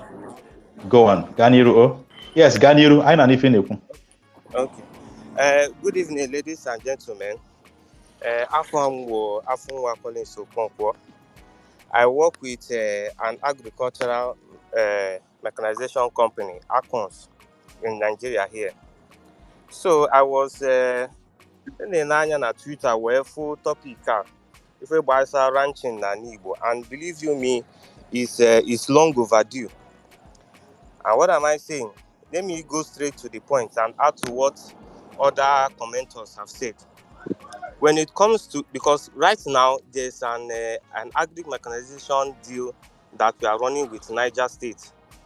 I don't know if you guys are conversant with the news where the governor of Niger State was making a statement. I think P2B was in the occasion that they are going into agricultural mechanization. We are the one handling that project currently in Niger State. And what I can tell you is, if we are to succeed in Southeast as a whole, my host, I don't know if you can hear me, sir. Hello? We can hear you. We can hear you. So if we are to succeed in anything concerning agricultural mechanization, because before we are able to succeed in this dairy ranching or poultry farming, one of the things that we must conquer is to reduce input. What do I mean by input? The cost of input, the cost of feed, the cost of tractor, the cost of the skilled operators. We must be able to reduce that. Now, if you are covered and you see that the Niger State was able to secure a whole lot of tractors, and one thing that they are setting up, I'm not telling you what I'm seeing, I'm telling you what I'm currently doing here in Niger State, which is replicable in the Southeast. What we can do now is what I call a tractor mechanization center. Now, what can that tractor mechanization center do? That tractor mechanization center will develop what is called compartmentalization. Now, in this animal husbandry, there are two classes of people that does it. Number one are people that husband the animals, people that are interested in seeing the animals grow and fatten. And number two are people that are interested in producing the feed. I don't know if you understand me. I'm just going straight to the point of what I'm currently doing now that we can replicate in the Southeast. Two groups of people. The first people are people that house the animals, and the second group of people are people that grow the feed. Now, in terms of that feed, there are two kinds of feed. We have the straw, baled straw, and we have concentrated corn feed. Now, what Niger State is doing is they are trying to grow the baled straw and concentrated corn feed at the same time. That is what they are trying to do. So we in the Southeast, first, it is very capital intensive. But this is where, just as the former commentator said, we need the state government involvement in this, or the mayors. We need to get them on board. Both the commissioners of agriculture, we need to get them on board so that they can set up this tractor mechanism. Brother, I'm telling you, a single tractor now, 75 horsepower 4-wheel, is going for over 45 million. And it's not an easy money for an individual. But a state with their financial backing can able to meet any of these banks and secure the loan to get this tractor, set up that tractor mechanization center, and that tractor, by form of renting in very low amount to farmers, will be able to pay that thing off. Now, the former commissioner was talking about having like 9 hectares or 10 hectares. He will need tractors to work on that place. Without those tractors, he might not be able to do too much. And you know, in agriculture, is your quantity output that determines how much you go home with. So I'm of the opinion that we try and bring government into this to set up a tractor mechanization in any of the southeast. And in my own study that I've If done if in you have listened Enugu to State, what Doc, sorry, if you have listened to what Doc is saying, yes, it's sir. possible to. You haven't even gotten them to back you up and give you security. Not to talk of talking about bringing money. We're looking at how we can minimize the problem. That's what we're looking at now. How we can minimize the challenges we're having. They haven't even given us security. Let's start with the security part. Kunia, Sir, Before, let me be Kunia, honest. Let me be honest with something about security. Only see, if on buys security, I'm sorry to say this, but I cannot absolve our leaders in Southeast in not knowing what is going on. I can't absolve them of that. I'm just sorry. That is just what I want to say. So you can go on, sir. okay, Afunwa. Because yes, sir. Kunia, Afunwa is very, very right. Let me tell you, Afunwa is 100% correct. Now, let me tell you, you see, there's no way you can drive agro revolution without having mechanization. And but of course, like I said, but the only place I differ here is that we don't need the government to fund the acquisition. exactly, I mentioned exactly. I mentioned to you, we don't need them to fund. I mentioned to you that, let me tell you,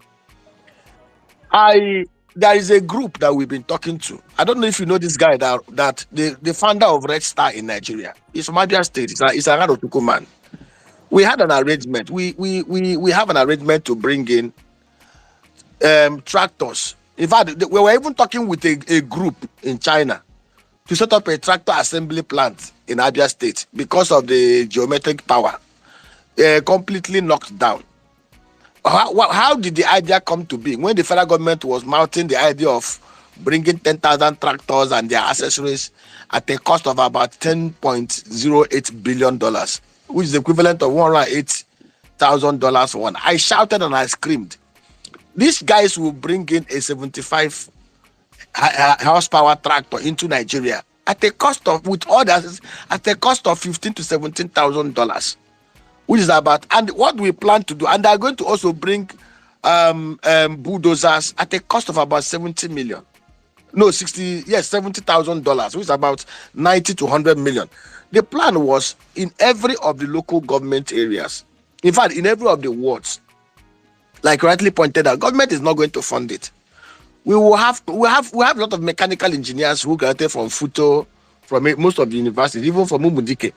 Our plan is, if we bring them in, government is not paying. Government will only provide guarantee, what we call offtake guarantee. Government is simply saying, in every of the clusters, you have the harvesters, you have the tractors, which people will hire. Today, to hire a tractor now is average of about 100 to 200,000 naira per day, which is very expensive because it will add to the cost of production. But if we have this arrangement, tractors can be hired an average cost of 40 to 50,000 naira, in a day, which can cover about 1 to 2 hectares of land, and which will bring down the cost of production. So basically, it's a private sector funded initiative under the same cooperative arrangement. We'll bring it, put them in clusters, get those that will manage it. Their own is to manage it. People will lease it and they will pay. We've run the numbers, and government, Abia State government is actually looking at it today. So don't think that Abia State government is actually looking at it. They are not going to pay. They are only they're going to provide offtake guarantee. That's what we call take or pay. It simply means if you set up a cluster in Awaza ward, which can be able to be used to cultivate 1,000 hectares or 10 hectares within Awaza ward, government will guarantee that every day the tractor works, you must be paid. So it's left for government to arrange with local government chairman how they will collect the money from those that will use it. So my brother, don't worry about that one. Abia State is putting a model in place. Like I said, Kunie said something very, very important. Once we have a state that can showcase a model, every other people will be forced.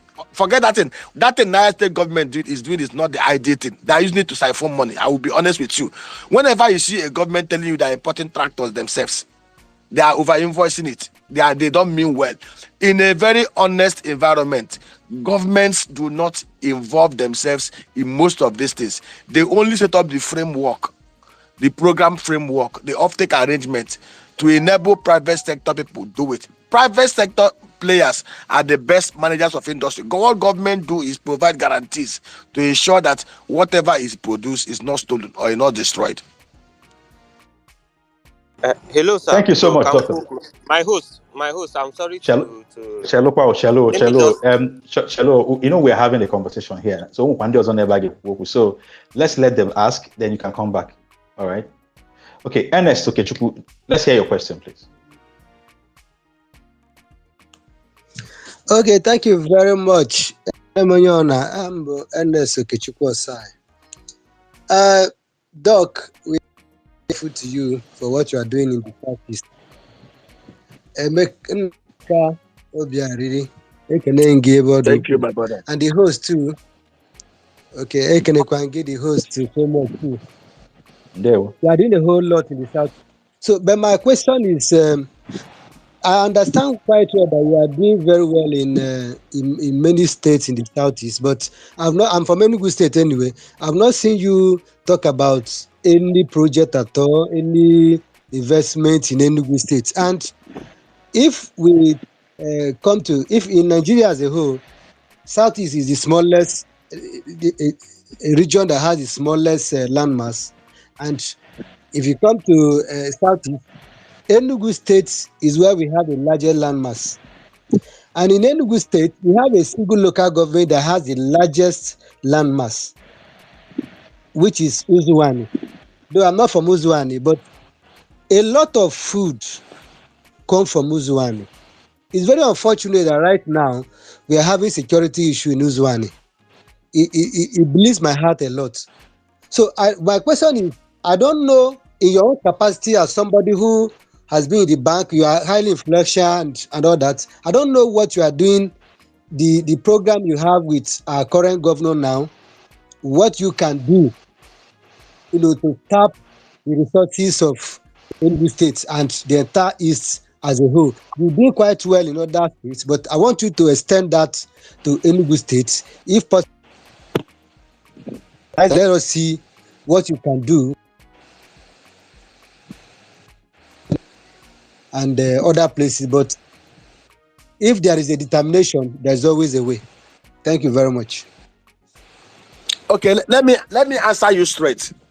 Peter Mbai is your governor. When he came up But I'm with you, sir. Well, yes, Peter Mbai is your governor. Please, if you have access to him or you don't know him, please do push to tell him. He has this proposal before him. He came up with his state assembly. They went and just did this ranch bill. And all those stuff. See, let me tell you, we need to be very serious with ourselves in this Southeast. Nimbo, Ozowani, and these areas you have mentioned are the foot belt of this, one of the foot belt of the Southeast. And that is why you Honestly see speaking, the Fuller militia, the Fuller herdsmen over the last 50 years, they've been very consistent in attacking them, exactly, destroying them and chasing them away.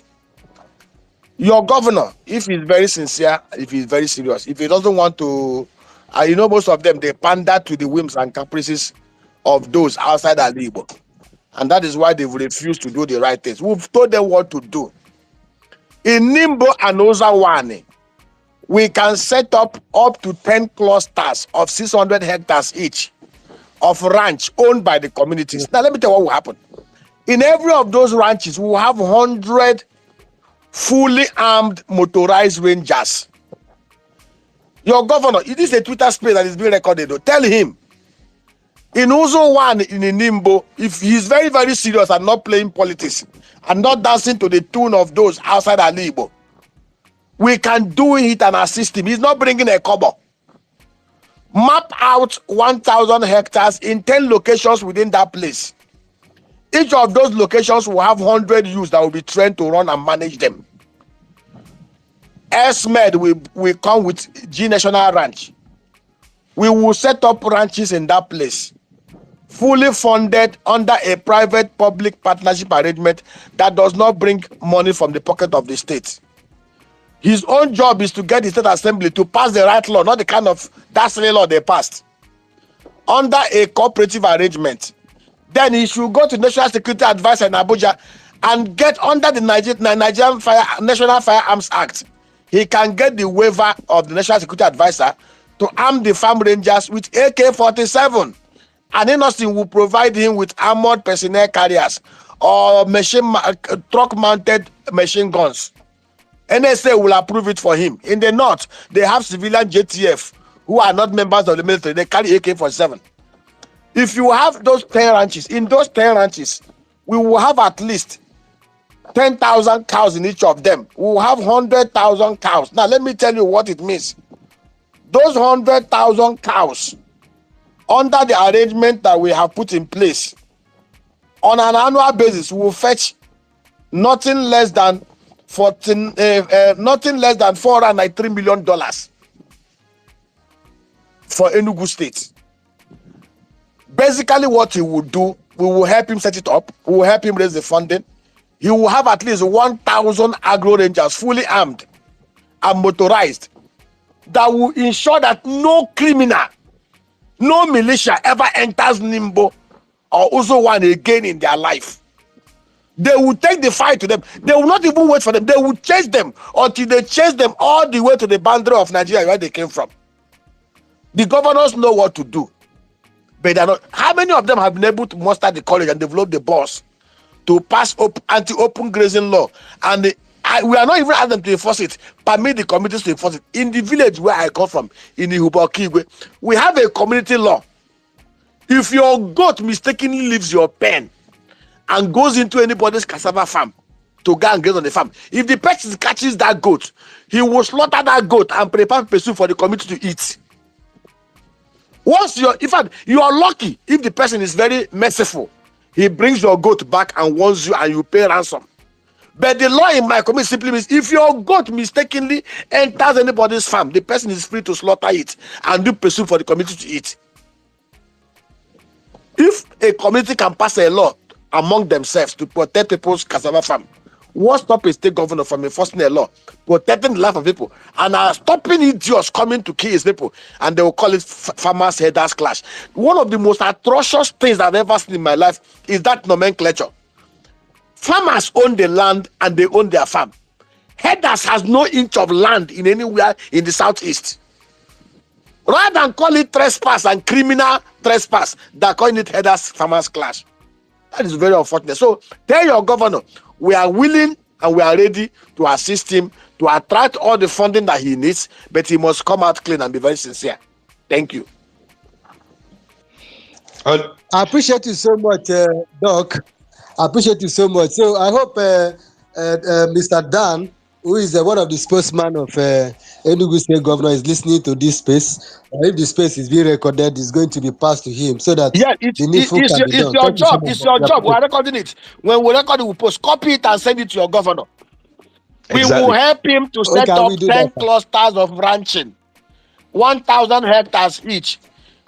I'm quoting, quote me, Elsme Tel Aviv and G National Ranch will be technical partners and will raise the funding for him.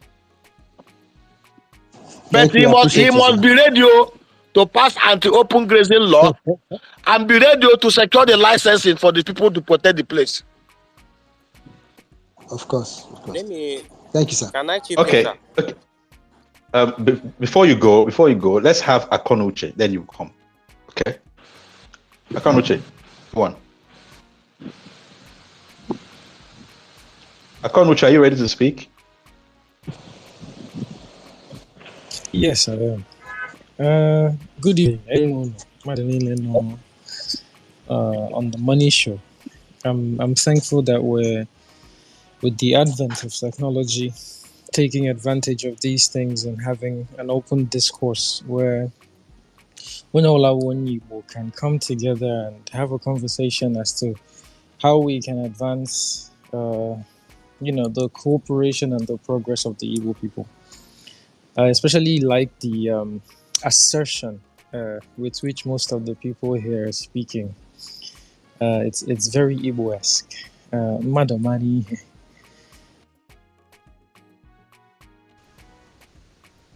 Something.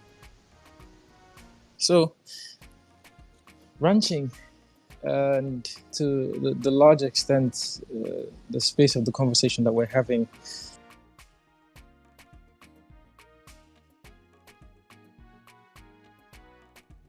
how do you call them when network problem?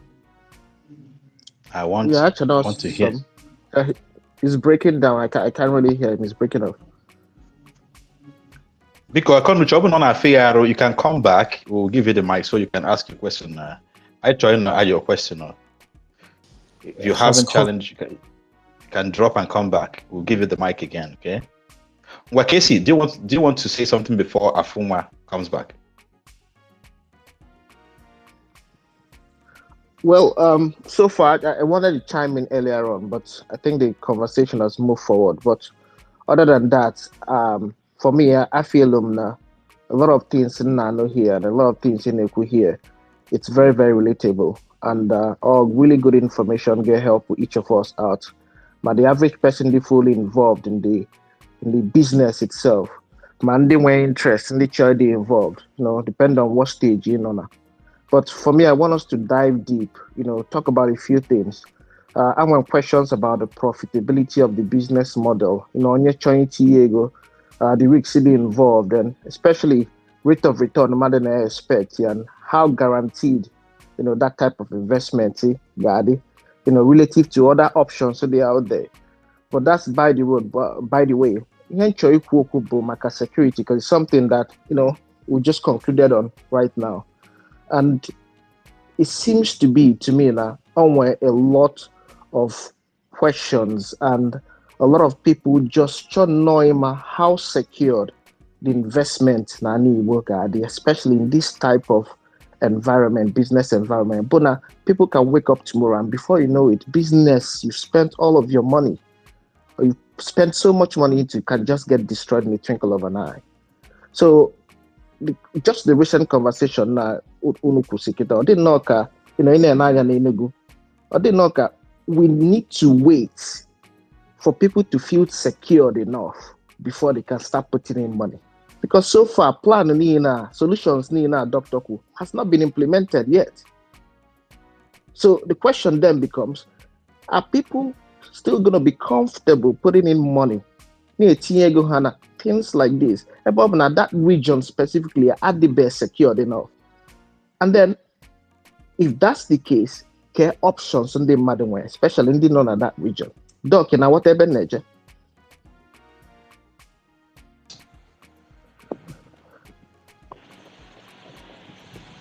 Yeah, if you can hear me, just do you want me to repeat the question? But open what my line of reasoning. Repeat the question again. Repeat the question. Yeah, just from the conversation we go earlier, or did Noka, especially in Enugu, that region point here, or did Noka in say that there's so much solutions illegal out. It's like, the government needs to come out and get fully involved in terms of security. This and this has to be done. You're implying that none of that has been done yet. So should they be comfortable eating investment the security are they provided already, or do people have to wait or look at alternatives? The alternative is like I pointed out to you. The alternative is for you to look at Ali Igbo is relatively safe, 90%. Though we have areas we have pockets of skirmishes in Okigwe or low Ihiala axis. But 90% of Ali Igbo is relatively safe. I'll give you an example now. Last time I was here, I told people I have an opportunity, a group that wanted to set up an integrated rice farm, 250 hectares of land, and then with a factory. I'm their advisor. And if I was persuaded based on clannish and silly primordial interest like the average Nigerian would do, I would have asked them to come to my community to come and site it. But I realized that we have a land, at least in my community, we have almost 178 hectares of land that we help them to survey, rice belt. But I knew that insecurity is very, very much in my community. And I lost a factory and a house and other factory trucks to insecurity. It would be wicked of me to ask people to bring in investment worth over 500 million naira to my community because of primordial interest. I practically and rightly cancel them to go to another community within the same Okigwe local government area. And as I'm talking to you, they are clearing ground to do the rice orchard there. It's within the same Okigwe local government area, but it's far away from my own community. And it's a punishment that my community is bearing because we are not able to train our children to behave well. because all of us are collectively responsible. I say to anybody who cares to listen, problem that will have been solved, we didn't solve it. If every one of us train our children to be very responsible, to be very honest, to be very sincere, and to understand the value of life, we won't have insecurity in anywhere in Igbo. So the problem is a collective one. So my brother, you must not invest because it is in your community or in your state. If there's any state that is relatively safe in the southeast, take your money, go there and invest. Abia State is not my state. I'm from Imo State. But I'm moving investment to Abia State because it's a conducive environment and it's also the same Akurulo. From Umuahia to my village is 27 minutes drive. So at least it's closer to me than Kano or Kaduna or Sokoto. And that is the truth. I give you a practical example. The investment of over 500 million naira that should have comfortably come to my community, I will have provided job over 500 people, are not coming to my community because I know actually that if I bring them there and they will lose their money, my conscience will not forgive me. And I know that they will surely lose their money because I lost my own money. And I made it clear to my own people, this is what has happened. So it's left for us to sit down and ask ourselves the truth. Say ourselves the truth. Fix your community and investors will come in. It's the same problem with Nigeria. Here we are running around, running everywhere. The president looking for investors. The investor we have here, Total, left us to go to Angola to invest $6 billion and went to Congo to invest $600 million. So unless your home is in the right order, no investor will come. Not even your own people will invest in your own community. And that is the truth. So my brother, let us go to Abia and other places where there is safe haven to invest. Our Libo. Okay, that was so much. That's a very, very succinct answer to this question. Let's go back to Afunwa. Afunwa, you have the floor. Just take 2 minutes, then we come back with some questions. Okay, sir. Thank you, sir.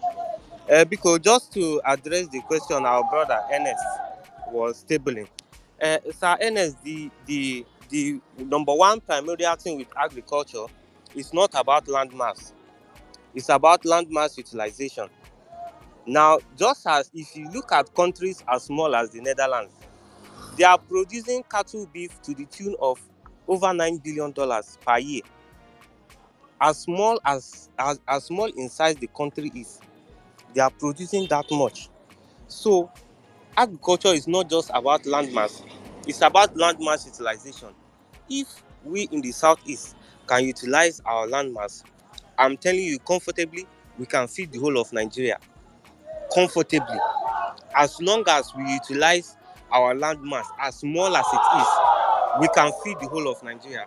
So also to address, I agree with you. yes, and also to address the second issue, sir, the deal we have with Niger State is not just the Niger State, it's a PPP, public-private partnership. So there's a private company in Niger State that is handling the agricultural mechanization.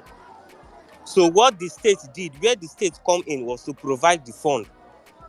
So what we are doing in ACOMS is that we are training the operators, we are training the mechanics to keep servicing the machines, and we are training them on how to use the whole set of implements, both plow, harrow, the tipping trailer, the planters, and the harvesters. We are teaching them how to use. So it's a public-private partnership. So the only thing the state did was to bring in the fund. Why I'm saying this thing is that one of the things that will help us very well, just as you stated, is Oga, wait. At I'm what not trying cost? to defend them. Wait. I'm not trying to defend them. Can you tell me the cost per tractor? So the cost per tractor is over 45 million. That is what the state used to bring it in, right? Yes, it's over 45 million. Now, let me tell you. See, my brother, let me Yes, tell sir. you this. Have you ever heard the story about people that do hire purchase with keke? Somebody buys keke for 1.2 million and he gives somebody to do keke hire purchase for him. And Yes, they say it's 3.5 and they say it's 3.5 million. yes, I Have you understand ever that. seen anybody who successfully did that 3.5 million and returned money? No, See, it's let not. me It's not always easy. So I need so you to understand. I'm not trying to. let I'm not trying to wait, defend them. let me tell you. For this thing to work and to work Yes, well, no yes. state governor should be responsible to buy any tractor, even providing funding. Thank you. Okay, fine. That is your own opinion. But what I'm trying to say is, what is done can be replicable, and we can do better than it. I'm not saying we should replicate them. What my opinion here is that we can always do better than what they are doing here, and it's possible. And if we want to Okay. drive down the cost of input, we must have tractor mechanization center. Thank you. All right. Thank you very much. We have a new speaker here, Mr. Ken. Ken, you have the floor. Ken, are you there? Ken in here? Can swear Igbo. In case I'm not know, can swear Igbo. In the nebo, or can I watch Champions League? Hello, good evening. Ndewo, Ganiru. Okay, yeah, okay, that's fine. In a new Ganiru. Okay. Afambo Ubaka Kenechku Kennedy Obiefuna, Abumonya Anambra, and I currently reside in Texas. Actually use this opportunity. Ndi ba nde wono as in kan kenendi ni ne tukoro aka we me here there's this opportunity, for us to be able to rub minds. And mind is not really much of a question, basically. But I want to start off by saying I definitely agree with one of the guys that spoke. I don't think government has any business with agriculture or with things that will benefit the productivity or the profitability of their people. Everything has to come from basically private sector. If the government has to be involved, it has to be on a very meager scale. And from all I've been able to gather from all he has said, the main thing, and I say I'm not afraid is that security. Because it's very hard for me to convince some of my colleagues or friends who are resident here to come and invest in Nigeria, where they have they stand the chance of being kidnapped. So that's an uphill task, and it's only government. That is the sole prerogative of government, is that security. I don't think individuals have any right to start meddling into security affairs. That is one of the things a government should provide for its people. So if that is lacking, I feel it's a fire cry from home. I want to thank everybody for the opportunity to be part of this. It's a welcome development. Hopefully, those of us in Anambra and by extension Imo and Enugu and can be part of what's going on in Abia. We thank God for giving Alex Oti the opportunity to show the rest of Nigeria that it's not rocket science. Nigerians are very, very easy people to please. All they require is just food, the basics: food, water, light, and that's it. Unfortunately, it hasn't been so. Yeah, so once again, I want to say thank you for the opportunity to speak, and the best to all those that are involved. Thank you. Thank you so much, Mr. Ken.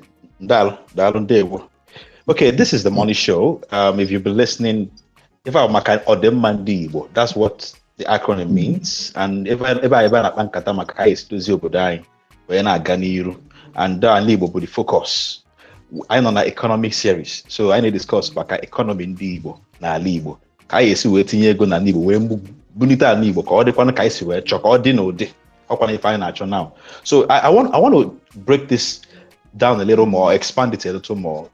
Doc, do you think, let me bring in a political angle to this. Do you think, since we have a problem here, one, the governors don't have the political will to provide the environment, the enabling environment for this business to be established and boom, and guarantee security. So, do you think there's a way we, Bundibo, from our states, various states, can have some kind of critical mass of people writing the government regarding a particular project, as in a clear, direct message coming from different to America? A lot of people are directing letters or writing to the government, like, this is what we want you to look into. Everybody's demanding the same thing. We voted for you. Do you think this can have some kind of effect? Or if we want to do that, how do you think we can direct this in a way that will be very effective? Something that is not violent, not aggressive, but direct and with details, and published online. People are not afraid. Just to put pressure on the government. You're talking about things that happen to sink lives where people have shame. and have dignity and have self-worth. The political bandits you have around you, do they care? Did you vote for them? You think there's anything? Let me tell you. See, I was sharing with somebody. I said, let me ask you one question. Why do you think these governors are so unconcerned about the insecurity? In fact, the governor of Imo State. Why do you think the governor of Imo State is unconcerned about the insecurity in Imo State? Why do you think he does not care? He's practically spent most of his time in Abuja. He does not care. Every month he just goes there, collect his FAC and JAC and excess revenue money and the ecological fund, and he stays in Abuja. He shares it. He spends most of his time in Abuja than in Owerri. Why do you think he's a governor in his own local government area is where these unknown government have their headquarters? Why do you think it is so? I want to ask you one question. If you're a governor who is very sincere and who is very honest and who is very compassionate and empathetic, and you have access to at least 150 billion naira every year, and you have the coercive powers and influences that these governors have, do you think anybody born of a woman can hold any inch of your local government area to ransom? Is it possible? And let me tell you why they allow it to happen. In Okiwo local government area where I come from, 7 electoral wards out of 11 were at a time were under the control of bandits, domestic bandits. Let nobody deceive you and tell you, oh, these are Fulani men that came from. It's a lie. Some of these criminals are not ghosts. You know, when they talk about unknown government, they are not unknown. They are known. The governments of the day know them. They know where they are. They know where they camp. Why do you think these governors don't care? You think you write a letter, it will influence them? I give you an example. When Peter Obi became governor of Anambra State, I'm giving you an example of a man that cares and people who do not care. Peter was chairman of a bank before he was 40 years. Peter was chairing a board meeting when he was pronounced governor by Supreme Court, and he went to his state. Peter was worth over 300 billion naira before he became governor. So Peter did not become governor because he wanted to make money. Ask anybody who knew Peter. Peter had been like this right from when he was still in university. When Peter became governor in 2006, remember Anambra was in chaos. Anambra State was the first state where a governor was kidnapped. Anambra State was the first state where everywhere there was for more than 2-3 years, people did not go to school. Anambra was in such a state of chaos that if you're ask anybody, if you're coming to Onitsha, you're carrying a bag, those criminals will not even want to know if there's anything. They will use machete on your hand so you can drop the bag and they'll carry the bag to know whether there's money or not. They don't care. But when Peter became governor, what did Peter do? Very simple. Peter knew that security was very indigenous. Peter knew that the only people that can protect themselves are the people. Police cannot protect the people. Army cannot, because army and police, somebody posted from Karanamoda, does not have any filial affiliation to protect your wife and your children because they are not his wife or his children. The first thing Peter did was Peter went to state assembly, despite the fact that they were hostile to him, and to get them to pass a law making it compulsory. If your house is used, because kidnappers were on the prowl. Ivan had his headquarters in Anambra State then. People's houses were being used to kidnap and hide people. It was an industry in Anambra State. They passed a law. If your house is used to, if a kidnap victim is found in your house, he will pull it down. If your forest is used to house kidnap victim, Peter will take over the land. You will lose your land, your communal land. Peter got Yadua for approval from Yadua to move the military into he got the committee, because the committee, they trusted him. They showed him where those camps were, the criminals were having their camps. He brought in the military and bulldozer and cleared those evil forests and chased away those kidnappers. Now he did the main thing. He went to the 177 autonomous committees, town unions in Anambra, said, give me 30 of your children, select by yourself. I don't want politicians to nominate their talks. The community sat down and they picked their sons who they trusted, who are not, because every committee knows the good, the bad and ugly. They were trained. Peter went to Enos and said, give me Hilux trucks innocent trucks, 177, one for every community, and he gave them motorcycles, and they didn't have AK, they only had pump action, 12 rounds, and then Peter did the roads. And if you go to Anambra, because I used to pass Anambra I'm from Okigwe. If I enter, once I get to Onitsha, I will branch into Ojoto, to Idani, to Nobi. I normally drive through Owerizikara to Isochi before I bust down to Ihube, to Leru. So it's a road I know very well. I know every inch of Anambra because I drove that road for 8 years. Now, Peter, every community gated their community, and they had walkie-talkies.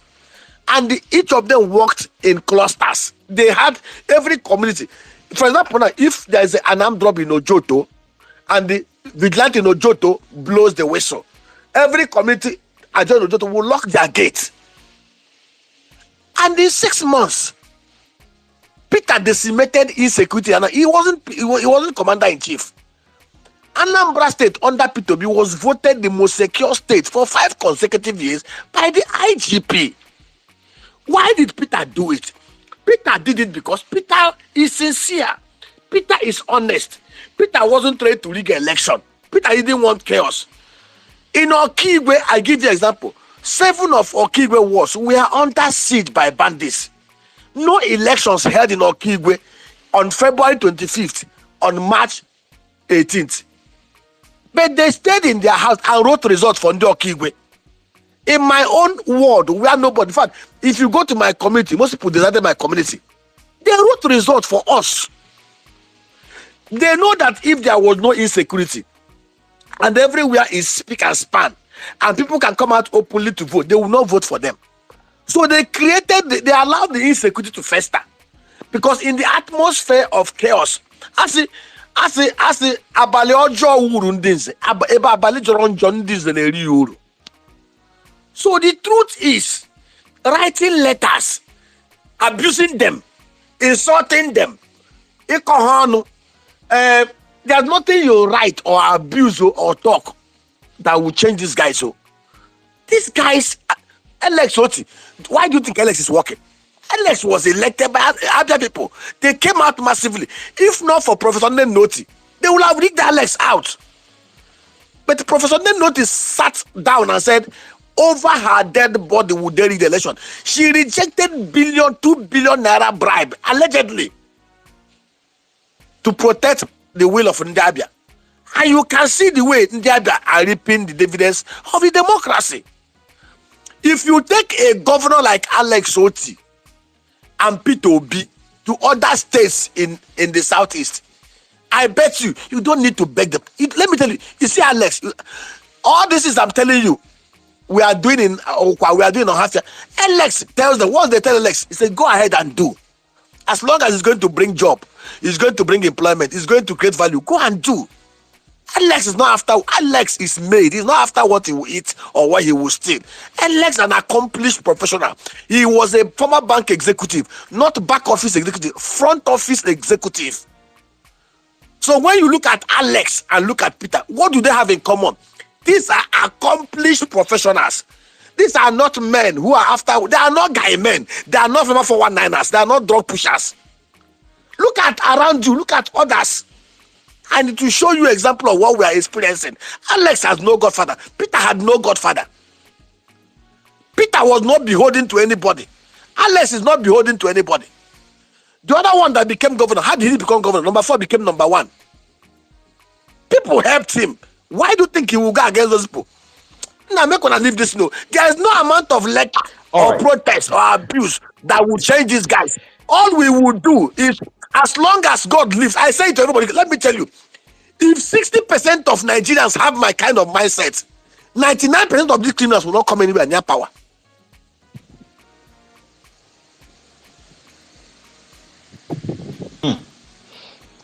The solution is political. Very, very tough submission. Very, very tough submission. For the knock, anywhere we try to drive this conversation, Chuka, it boils down to governance. Yes. It still comes back to governance. So it means there's a very primary and key problem in our political system. We can't even talk about ranching, poultry farming, and Igbo without talking about governance.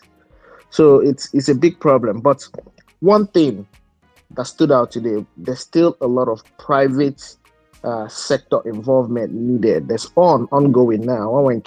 Obviously, a couple of them, but there's still a lot I need. There's still a lot of capital infusion I need. So I think conversations like this needs to be ongoing, not important. But yeah, I'll pass it on to you too. Okay, it's clear. It's becoming more clear that this awakening that is happening among Igbo is a matter of necessity. Like, it's essential. I don't want to say that it's about our lives, but it's about our lives. Like, it's either we do it or we do it. And what another option? We have to wake up. We have to get up. We have to organize ourselves and find ways to work to get that, to ensure that we have good governance in Igbo. Whatever we have to do to orient them because in Igbo na na Southeast, we have to do whatever that it takes to get the rest of the states to realize, not the Fanaka, to achieve what they have in Abia State. This is the reason why OGD essential. If Abia State, promote it, showcase it, let the people see. The more people see work, okay for result, okay for evidence, okay for production, people, you can't hide evidence. As Nandi, but the more people see that, the more they are asking themselves, my state, or getting, I get for excuses, but the more we awaken them to the reality in however way we can, about it. The more we awaken them to this reality, is the more the people realize that they can do something about this. So that all no get election, Amara Yomadobiko to go and collect voters card. The Southeast was one of the places here, and I will go up on that. And I'm near at some point. That's very heavily has it. If only Mother Joe had you have voters card or say,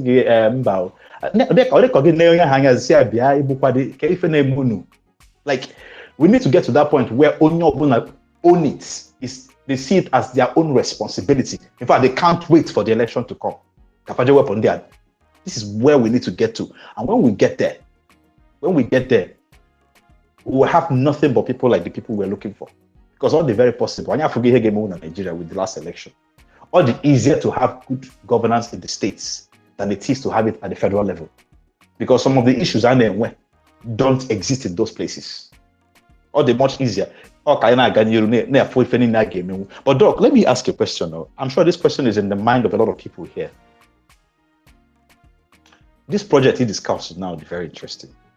It's one of the projects that we can embark on Igbo when it comes to investments. And the only stake in the development of Igbo. So something like this, I keep hearing you talking about diaspora, investors. It looks like you are more in touch with indigenous Igbo.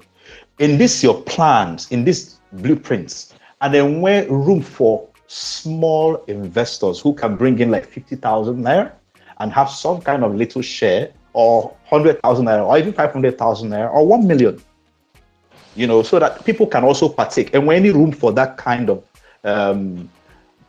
let's just say a part of the investors, and where, let's say, a unit of the investors that involves this or that has provisions for this, so people can also participate and be part of this.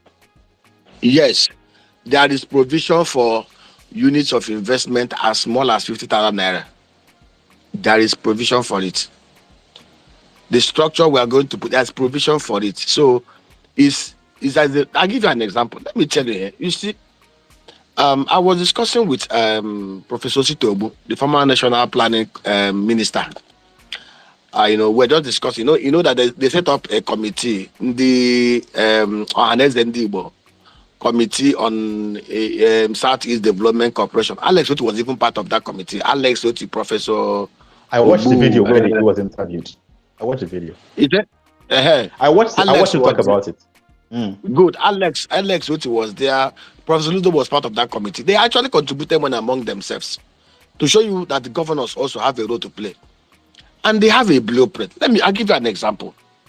We talk about, are you aware that, I'll give you an example, 60% of the container that come into Nigeria, and the that brings them in, and most of them find their way to Onitsha, to Aba, to Newi, and other places. Now ask yourself this question. What stop? You know that the rail has been concessioned, it's no longer in the exclusive list, right? The seaport Yes. is no longer on the exclusive list. We have an airport. An airport can actually be opened. You saw the governor of Imo State, when he was canvassing for second term, went and deceived himself with Oshibanjo and the rest of them, that they were trying to dredge river Atlantic, from Atlantic coast to the Orashi River in Hajegbema, and which was a very good initiative. But of course, I knew it was all political gimmick, because to dredge that waterway, and create jetties along the path and deceive it in a way that it will not cause flooding to neighboring communities will take about $150 million or to $200 million. And it's something we can actually do. Do it in a way that we can have a port there, Haji, and then we'll use barges and the ships to create bonded warehouse and bring in things into the southeast. Now, just hold on, please. Just hold on. Okay. Bikono, actually, you and I, Bikono. I'm just looking at this space, and I haven't even seen much. Because just click on the icon of Kunie Media, and you see that as you're on this space now, you can retweet this space. Just Kande Madune Sogi. People that are following you can see that we're having a conversation here.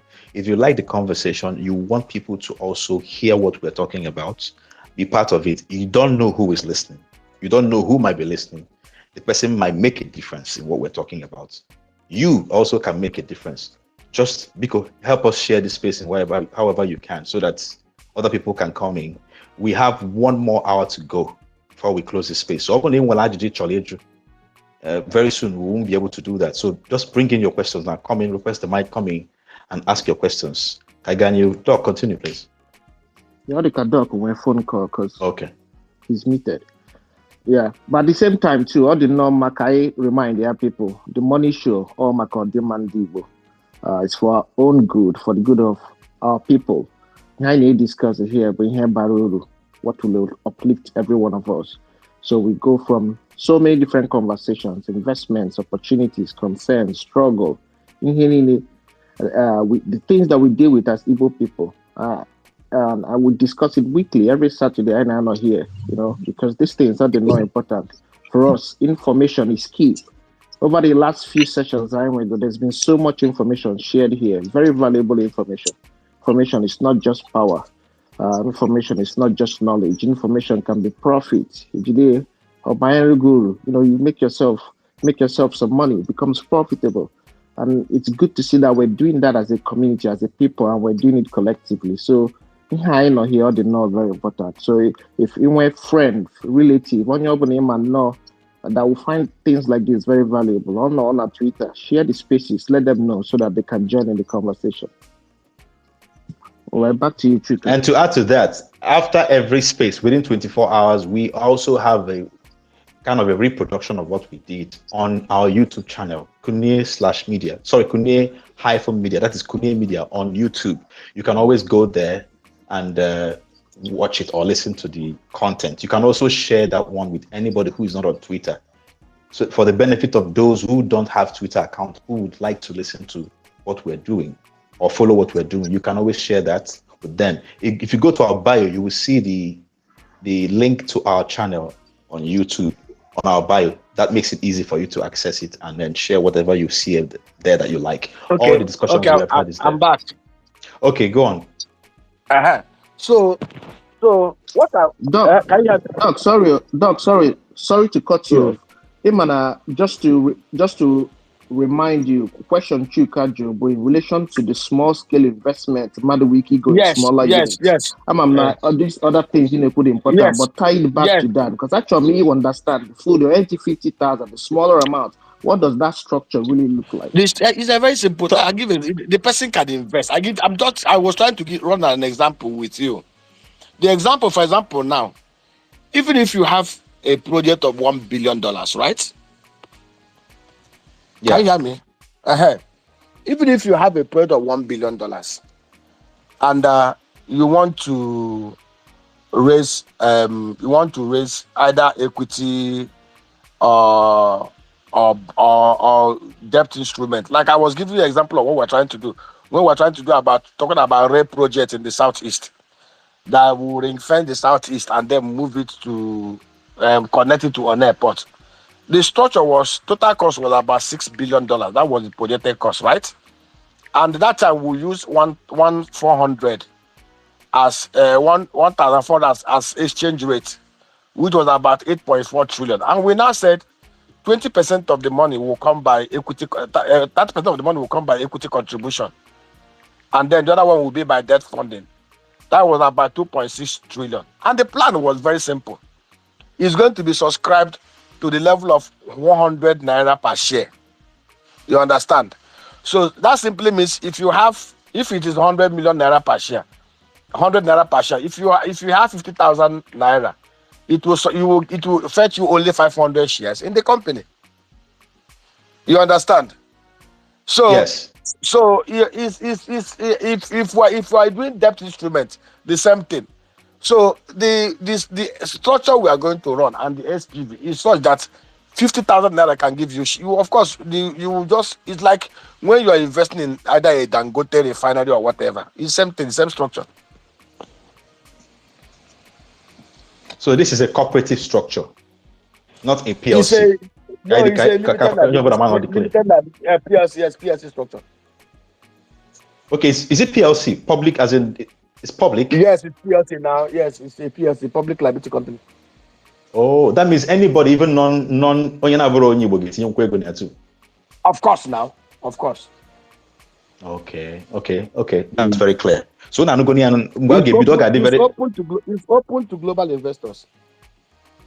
That is even better, Seth, so that the more limited funds for anything again. Because what I'm seeing here is becoming very clear that we have too much potential in our land. We have too much potential.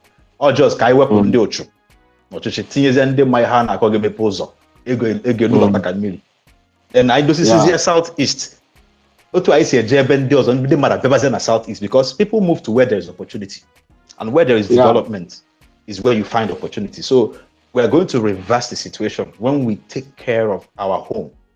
One day we'll have that conversation about how to focus, how to do something about our politics. Okay, I get about good governance. Well, I maka economy. We'll get there. And next week we'll talk about something around the economy again. Okay, I want you to talk a little bit about these cows that we're talking about. I feel in my as in with everywhere. So I want to ask, since they weren't bred here, do you think the environment is completely conducive for their health, for their healthy living, generally? They are here already now. That is what most of the Zimbabwe farmers use. They are massive. That is what if you go to Aminu Nyako's farm in Adamawa, that's mostly what he uses. They are here in Nigeria, massively. Okay, so you see them. So probably they are only selling to manufacturers and producers who buy in large scale. No, if you have your money, they'll sell to you. Is it cheaper? Even Namibia has a lot of it. Is it cheaper than? Is it what? What about the competitive? Is it competitive? The pricing? It's more expensive now than this your local Ekuke cows. Why I'm asking is when this is established, is the price going to be competitive? Not compared in terms of one cow to one cow, but the pounds, as in the weight of the meat. Or are they more competitive for pricing? Yes, now it is more than the local. What you have here is Kwashiorkor cows. In terms of beef, it will produce more. In terms of milk, it will produce more. So, from your calculations, this kind of cows we're talking about will cost per one when we set it up in Igbo. I said the cost of setting up the ranch. No. The market price for someone who wants to buy for the market to use for event or whatever. I can't answer that question now. Okay, I because can these answer are that this. question. Okay, Most of okay, the cows, most of those cows are actually used as milking cows. It's only the bull that you can slaughter for beef. That's the male one now. The male one. the bigger The, ones. the male one, yes. The female ones are used for milk. Okay, Milk okay. production. Is this different from? Okay, my fan Efibo. When I was a small boy, I Exactly. used That's to hear my about point. Efibo.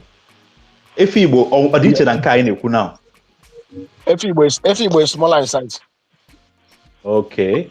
Efibo, I back a bread if I call are they foreign or are they from here? Efibo is inferior to us. So what happened to them? Or The they same don't thing have that happened. commercial value? The same thing that happened to the palm plantations in Nigeria. But even if we're able to breed them again, do they have commercial value at all? Yes,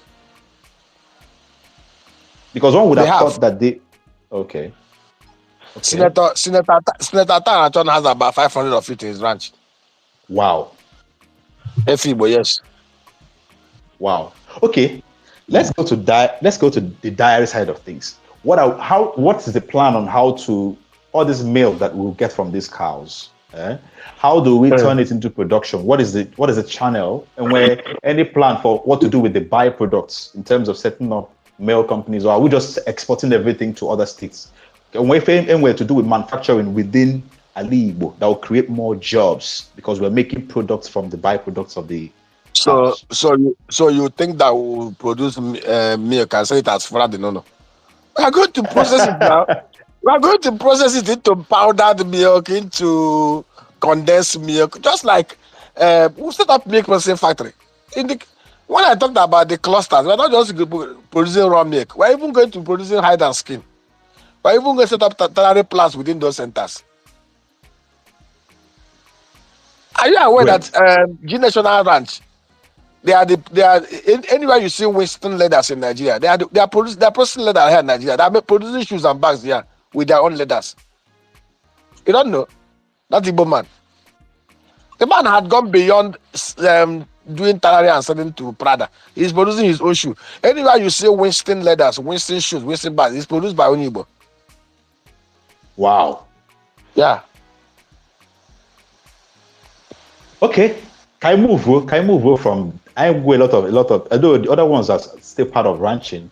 Can you get it easier while we're waiting for the governors? Which one is easier in this livestock business? Can you get it easier to deploy now? Piggery. Because if Piggery and poultry. if we don't want to lay your pigs. No, on the guy with those hungry boys in the village. Hungry boys in the village. Okay, so provide for us some insight on the piggery business and why it's viable in Igbo, and how people can run the business and what they can make of it. Because Okay, piggery business is very viable because one, the most prolific animal you can think about is pig. Pig can litter 3 times in a year. A gestation period of a pig is 3 months, 3 weeks, and 3 days. A pig takes in and produces within 3 months. So, if you have a pig farm of 20 pigs, that is 18 sowers and the 2 boas. If you take good care of it in a year, you may have about 18 times 20. You may have about 360 pigs in your cluster. wow. You know, especially if you're doing the large white or the TN70 or the Camboro. And of course, pigs, unlike other animals, feeding them is not expensive. When my leftover food. Yes. And Yes. again, some of the guys that I know have developed local recipe to boost their pigs' immune, that when you're having swine flu other places, it does not affect them much. And the pig poo too can be biodigested. If you mix there's what an experiment we are trying to do now. If you go to abattoirs and bring coagulated blood from the abattoirs and then mix it under a biodigested chamber with pig poo and introduce the black fly, you can actually produce enough maggot magma that you can be crushed and get magma oil, which is very expensive. A magma chaff, which you can use to feed your fish. And then you can generate enough methane gas to run your biodigester turbine generator. And then you can also use the leftover poo, which is odorless, because 90% of the odor is removed through the biodigestion technique. By the time you add other things like the sauna, like the shells and the grounded shell and everything, you can actually produce liquid organic fertilizer that competes with whatever you can get from Supergrow. So it's a cash cow. Those who are into it, and I know of one one lawyer. The guy has never, after law school, he has never done anything apart from pig rearing. He's based in Agbara. In Lagos. Agbara is Ogun State. Towards Badagry, yeah. Badagry, yes. The guy started with about 20 pigs. Today his pigs almost about 1,000. The guy makes money. In fact, the fertilizer, the kind of money he makes on fertilizer alone is something else. So pig farming is a very lucrative. And in Port Harcourt, they slaughter about 500 pigs every day. Ask anybody. Can they On the Madna in Enugu and in Suka axis 9th mile, go there and ask people. And I tell go. I can lead this thing. You know,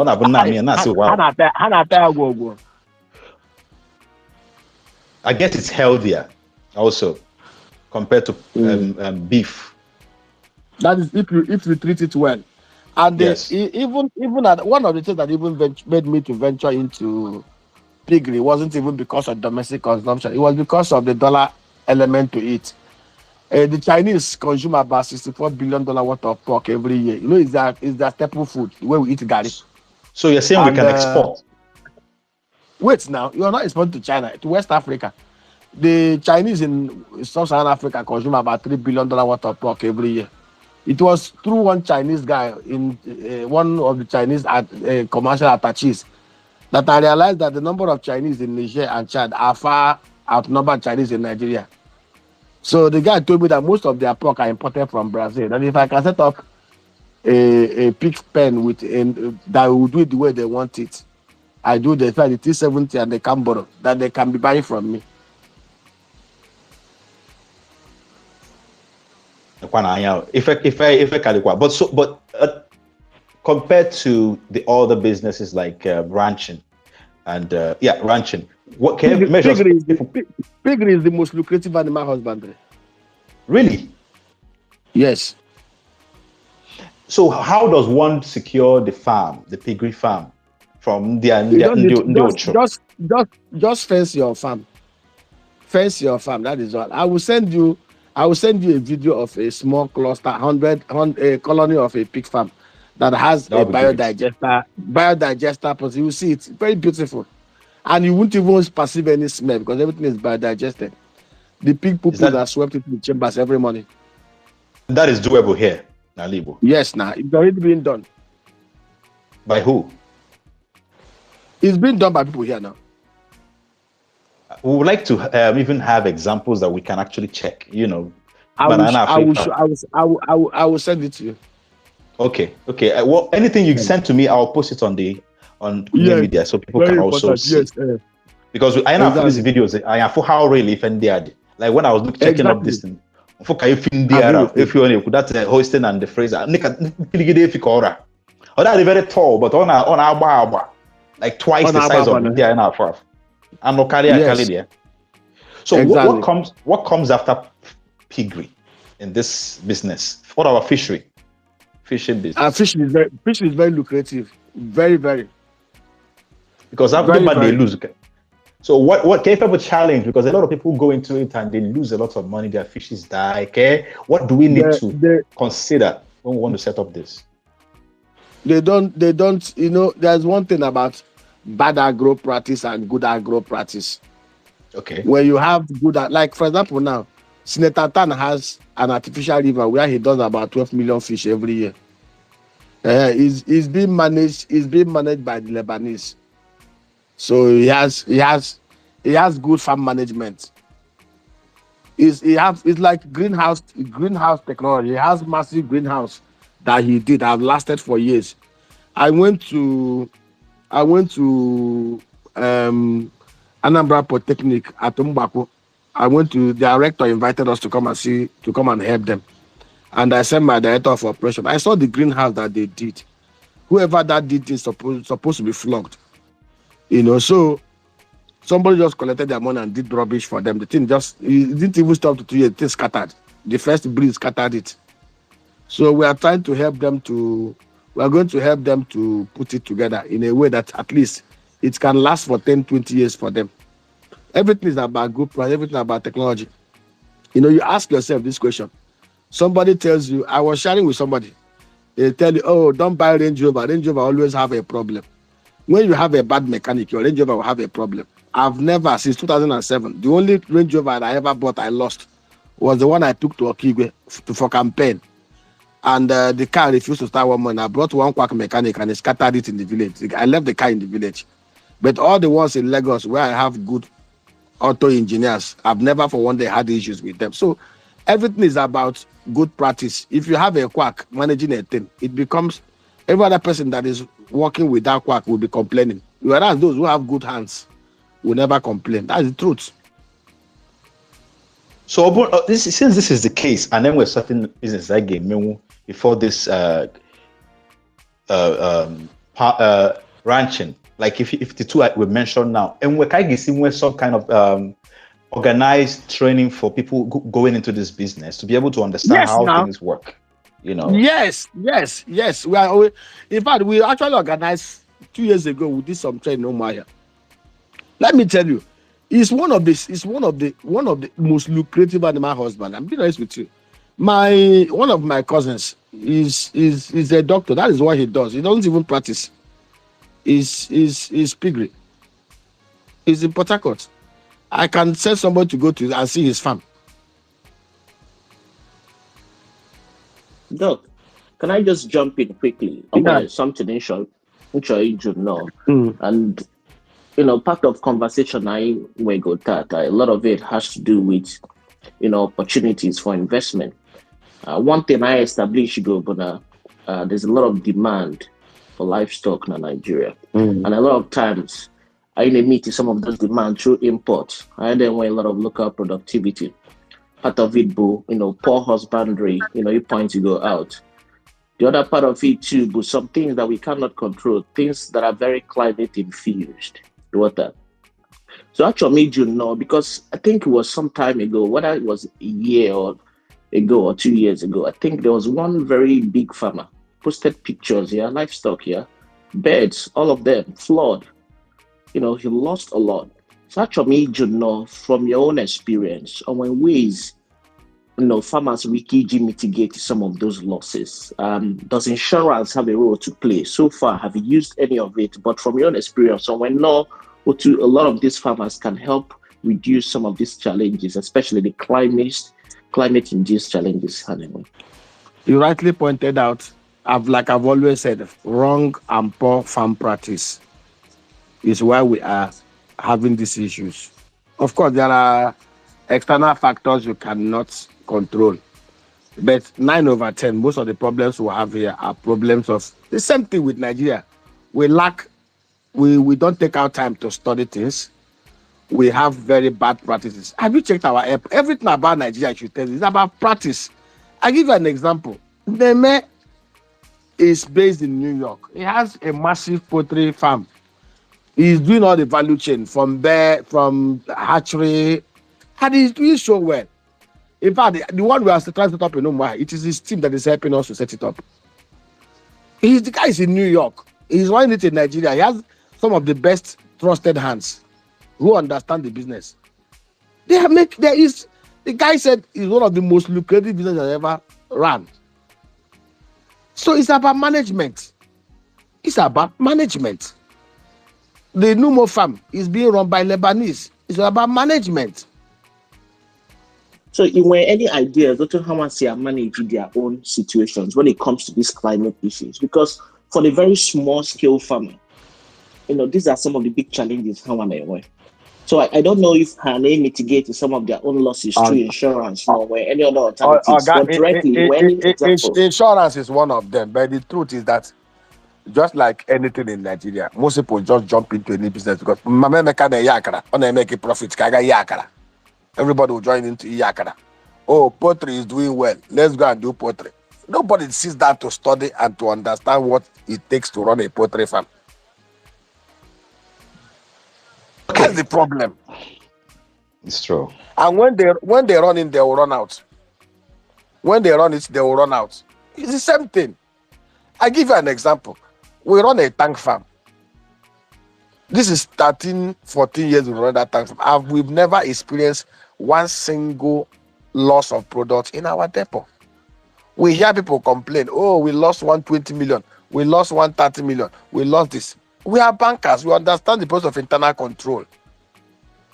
And we put it up. And that's another thing that I learned again. Any business you don't understand that you cannot control directly, don't go into it. I want an oil and gas person. All our life we have been bankers. But you put in place the right processes. Have you bothered to ask yourself, how come you go to all the airports in the whole world? You can never enter any airport anywhere in Africa. You will see their toilet dirty. You come to Nigeria, you see our own toilet stinking, and you see flies everywhere. It's our culture. And each and every one of us will learn to win ourselves of that culture. Absolutely true.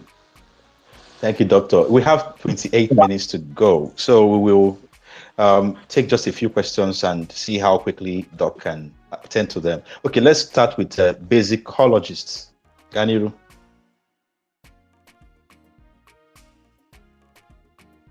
Good evening.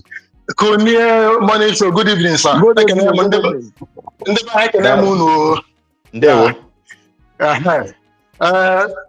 Because if akali ebe a ọ masịrị m ọfụma mgbe ọbụla a na-eche maka our economic situation na Southeast, and again na-emeka ọ nwere ife na-eche maka economic situation na Southeast, especially when it comes to agriculture.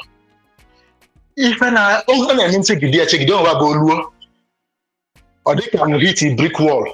That is when it comes to the land mass. And you know that, example, if we continue, doing a piggery farm or a cow ranch and all these things, because of our land mass, it seems that we are not, where they have a lot of land masses, that we don't have that comparative advantage that we make the price, that we make the price to fall in such a way that we not start consuming what we produce, that we may not see as a cheaper product than if you produce in Ankani. Because I'm amazing, but when you go around the world, the food that is actually cheaper than beef. But even a man or the reverse, the other side, which means that we are not been producing it enough. So again, if I weekly menu, when it comes to this piggery, because I'm a medical doctor and I know that people used to think that pork meat that beef is heavier than pork meat, but that's the reverse. Pork meat is heavier than beef meat. So if I weekly menu, can you reduce this comparative advantage over us because of land mass? Because when they produce in bulk, this economy of scale, it will force them. It will force the price down. And once the price goes down, it will mean that we will find that product cheaper. We don't import to there from other regions than the one that they produce. So on any technology, on anything, any intensive method, and we can Southeast, I say, well, let us apply it when it comes to piggery or when it comes to beef or milk and all these things. And we can move so that we have a comparative advantage. At least we can even it out and now force the price down so that people consume what we produce locally. Thank you very much. Energy now. I don't know what them now. Only na drat. dropped. If Dr. Nemeka, if you're still on, please request the mic so you can come back and respond to the question. Mana, let me try to engage you, basicologists. Some of you now the very key. I said it earlier, but I don't have any proof. I don't have any reports or facts to back it up. So I would like you to expand on that. You said something. You said that pork is healthier than beef. Could you expatiate on that? And the mother make some education about it. Yes, you know, Emana, Abena, in the nutrition, and red meat and the white meat. Although that is a convention actually, but based on that, pork belongs to the white meat category. That's the same thing with chicken. Then when it comes to different meat, as a meat healthy or not the healthy is the content percentage amount of saturated fatty acid in there. So, like example, now if you go to Tesco, where if you put a pork and the beef, you notice that the pork contains less saturated fatty acid percentage than beef. So, which also makes it healthier, version of meat than beef meat. Whatever like that. So, yes.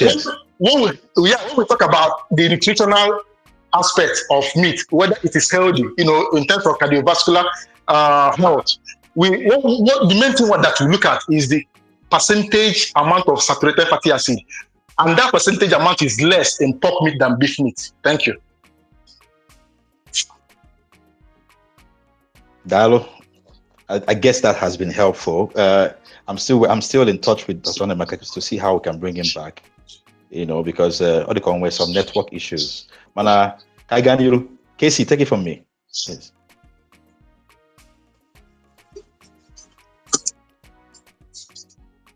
Casey, are you there? Yeah, thank you. Yeah, I'm here. Thank you, Chuka. Yeah, conversation I went so far. I think it's been very much enlightening for a lot of us. There's been so much that's been said here. About conversations around ranching, dairy, poultry, farming, Igbo. Not important because there were so many opportunities, for a lot of people, especially in the diaspora, looking for investment opportunities. So I should know, can you have more conversations around some of those opportunities, what it will look like for some of us really interested. So we had Dr. Nemesians, but throwing a lot of insights that some of the things Haneme go do, Haneme already. But I want to bring Afonwa, I want to bring you in because you've had a few chats with us here earlier on, and you've talked about a few things, very practical, especially from your own experience. So I want to bring you in because it seems like you want to contribute a lot more. So please, go ahead. The floor is yours. Okay, thank you, sir. I'll just go to the point directly from the question that the last speaker asked. What can we do to increase the value of our product? Now, from the moment a calf, I'm talking about beef now, from the moment a cow gives birth to her calf, it will take at least 18 months from that calf to come to full-blown size. When I'm talking to full-blown size, I'm talking of the cow weighing from as small as 15 kg to over 300 kilograms. It will take at least 18 months. And for you to achieve that in that speed, you will need to use concentrated feed. Now, when I first spoke, there are two types of feed. We have corn silage, and then you have baled straw. So it depends on the one you want to use. Using baled straw, it will take a longer time, but baled straw is cheaper. But if you want to achieve your set goal with limited time frame, you need to use concentrated corn silage. Now, how do you make that corn silage? When you plant, let's say, 1,000 hectares of corn, once the corn grows to maturity, you don't allow the corn to dry on the farm. So there's a silage machine that is used to cut the corn, and it blends it completely.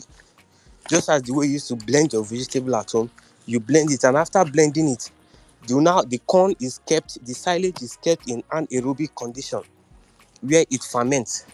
And why they allow it to ferment is so that the carbohydrates in the corn and the leaves and the stem of that corn will be more available to the animals for digestion.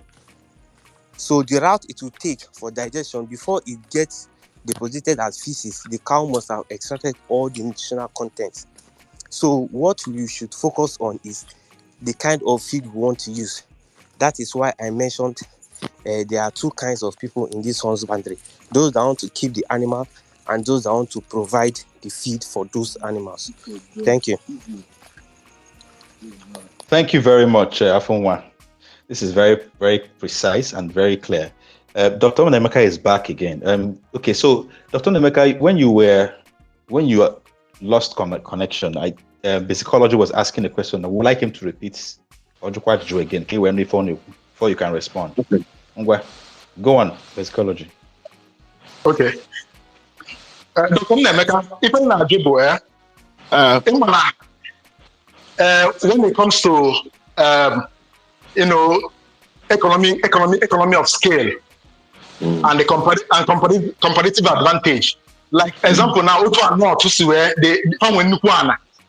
which means that naturally, when it comes to agriculture, when it comes to animal livestock farming, that naturally they have more comparative advantage and then more economy of scale over Southeast, which means that if we go head to head with them, that the prices of their commodity is likely to be cheaper than prices of commodity we produce in the Southeast, which will make their product more desirable than our people in the Southeast, in kind of produce locally in the Southeast. So if we have on anything we can do to even out this comparative advantage, other regions were over us because we don't have land mass. And once it comes to farming, land mass matters. Whether livestock farming or whether crop farming, land mass matters. So I'm about to change you. Okay, first of all, your assumption is very, very wrong. Your assumption is wrong because land mass of the North does not confer on them such an unusual advantage. You ask yourself this question. The second biggest exporter of food commodity in the whole world after United States is Netherlands. The US exports $140 billion worth of agro commodities. Netherlands does about 110 billion euros. What is the land mass of Netherlands? Netherlands is 41,000 square kilometers. In fact, Netherlands is smaller than Borno, Niger, Kebbi, and most states in the north. And out of this 41,000 square meter of land, a kilometer of land in Netherlands, only about 2 million hectares are arable. In fact, the southeast of Nigeria has more arable land mass than Netherlands. I give you an example. Malaysia has a land mass of only 330,000 square kilometers. But Malaysia today produce more palm oil times 10 of what Nigeria can produce. Are you aware that in 1965, the economy of the old eastern Nigeria was largely driven by crude palm oil? In fact, Nigeria as a country controlled 45% of the global crude oil palm oil supply in 1965. Today, that market size is about $70 billion. If Nigeria... I know, but I think we lost him. But yeah, he was trying to make a very, very comparative explanation. Why land mass alone? He's back. Okay, doctor. Okay, he's back. Okay, can continue. Okay, can you hear me? So if Nigeria has sustained control, that 45% control, today will have been exporting nothing less than $38 billion worth of 30 to $32 billion worth of palm oil produce across the world. Today, Indonesia and Malaysia control 85% of that market. It's not about land mass. I give you an example. Are you aware that Egypt is 95% desert? Yet Egypt produce more rice than Nigeria. Egypt does about 6.5 million metric tons of rice. Nigeria does about 5.2. Vietnam has a land mass that is a third of Nigerian land mass. Vietnam produces 27 million tons of rice. The rice production of Vietnam is more than 5 times that of Nigeria. It's not about land mass. It's about productivity per square kilometer of that land mass. Netherlands, with a landmass that is more than that of the size, is producing $110 billion, exporting $110 billion worth of 10 billion euro worth of commodities, and they have 98% domestic food sufficiency. China, arable landmass in China is just about 119 million square kilometers. Yes, China produces 20% of the global food commodity. So the truth is, the South is actually more competitive in terms of if we become. I'll give you an example now. There's, when we talk about this greenhouse, people don't know that, but let me give you an example. I took a trip to some of the big shopping malls in Lagos to look at what they're doing. I went to a Turkish shopping mall and I saw the Californian F1 bear pepper, and they were selling a kg there for 25,000, and people were always rushing it. Now, do you know, as I'm talking to you, even the onions they produce, we did onions. I did onions in Umulola in Okigwe, working with a director at Nighthawk. We did about 2 hectares of onions. People say onions does not grow in the soil. It's a lie. For those of you from Okigwe, Umulola has the kind of soil you can get anywhere, what you can. We did 2 hectares of onions, and we got about 10 tons per hectare. But you know what will shock you? There is one Igbo man. He's a professor in a university in California, Professor Igbo Jeku. He's an agric professor. He's one of the best agronomists you can ever think about. He's 75 years old. The guy has shipped to us. In fact, he has shipped about 5 million seeds of the red crayon onions, the one they plant in California and Florida. He did some of them trial production in his compound in Enugu, and it worked effectively. That species does about 60 tons per hectare. In fact, he even told me that there are some farms in the US that they can even get up to 104 tons per hectare.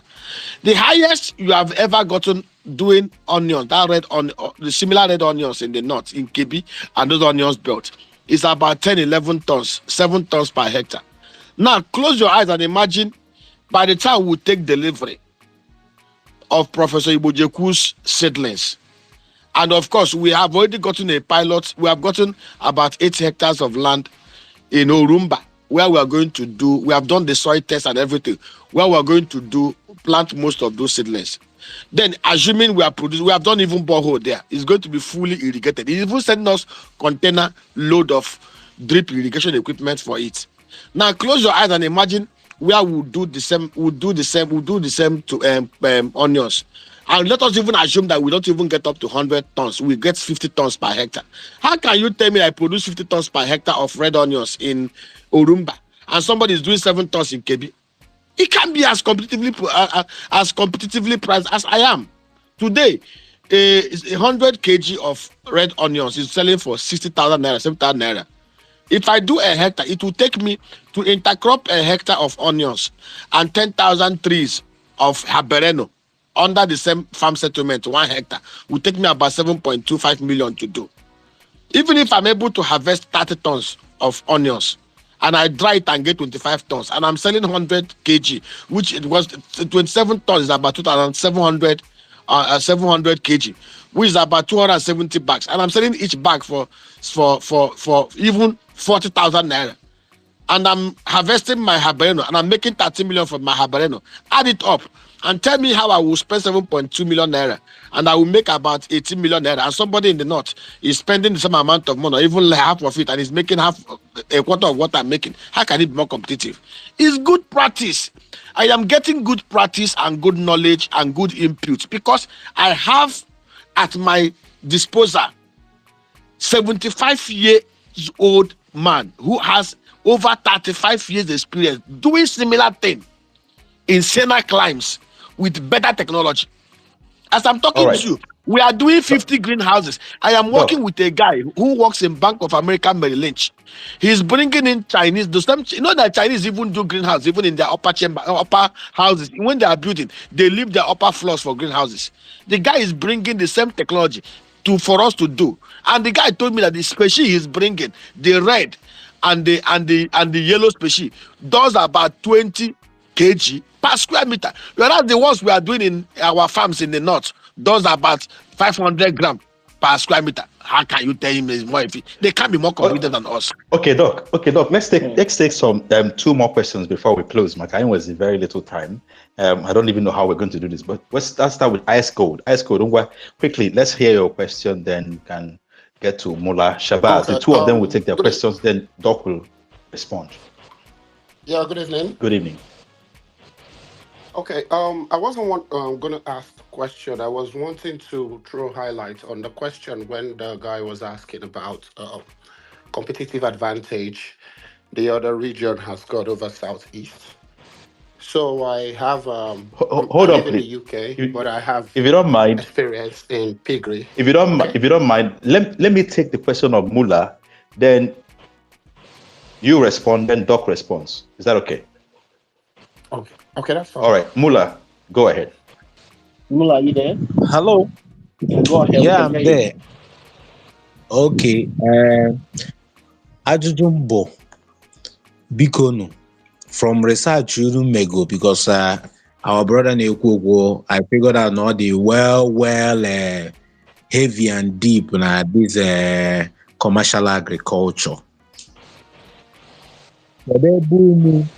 Kedu ebe unu magasị na Igbo a ga-enwetenwu large hectares of land for commercial farming? Is that your question? Enwere ebe unu idea? Yes. Okay. Kedu ebe unu nwegasịrị idea? Yes. Okay. That's Doctor will respond to your question, but let's hear from Ice Code, then Doctor will close. All right. Ice Code, Ungwa. Okay. I was going to say, because I do have experience in piggery. I used to import pigs while I was in Nigeria. Prior to that, I used to have a rice farm in Kano, and so with talking about competitive advantage, the only issue that I think Southeast have with regards to pig rearing is the raw materials used in raising the pigs, such as we don't have abundant maize production in the Southeast. Yeah, if we can have a system where we do a forward and backward integration, like we produce maize, we produce soya beans in abundance, that would enable us to infuse them back into our farms. We produce maize, we produce soya beans. Most often for a standard concentrated meal for piggery, which I usually do, we go to some companies who buy concentrates where we do the mix up. We don't produce a large, I don't know about our production in Southeast with respect to granules, but these are the things you add up. These are the things you mix to produce a standard meal that the world in general give animals like pigs. So if we're able to have like a standard ranching system where we could have abundant blood supply, because blood is a very vital ingredient in mixing of animal feeds and stuff. You see blood, you see maize, those are very good components. Then we could always get the other ones like lysine and the 5% concentrate and all of those stuff. So those are the things that I feel that if we can bridge that gap by producing our raw materials, we can also match anybody in terms of, and comparing us to the north. The north does not produce pig. The only state in the northern space that actually support piggery is maybe the southern Kaduna and the Jos part of the north, probably a little part of Taraba. So those are the places that do piggery. So that's my contribution with regards to his question.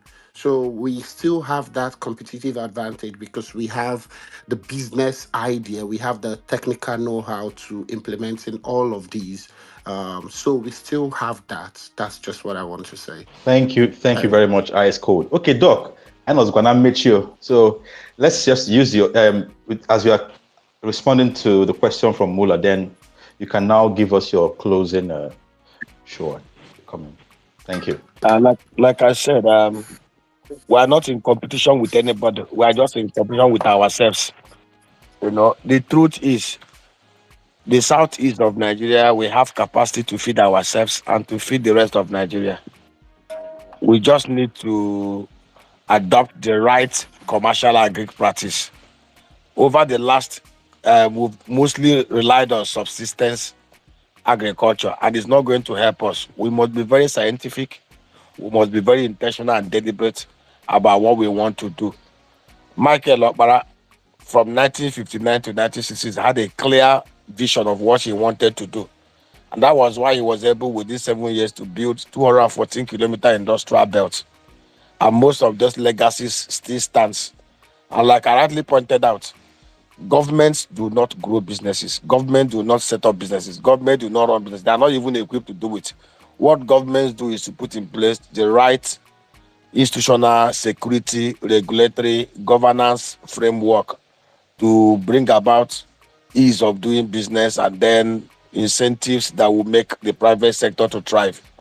And that is very, very abysmally lacking in the southeast of Nigeria. And we just pray Alex to up his games and they do better, to provide at least a template. Because if Abia State gets it right, Abia can become a reference point for every other state to begin to point, see what this one did. This is how he did it, and this is how he is doing it. And so we can get it right. But I said, the whole thing still rests in government. You cannot provide. I'll give you an example now. We've discussed on how we can set up dairy clusters. You cannot do it without security. You cannot do it without government support in such a way as provide land and all those stuff. I also tell you, for example, now look at Netherlands. We talk about greenhouse. The Netherlands alone, from their vegetable, they export almost about a billion, $80 million worth of vegetables and the legumes. They have greenhouses, over 300,000 this thing. And we can actually, that is, yes, about that, about 10,000 hectares of greenhouses.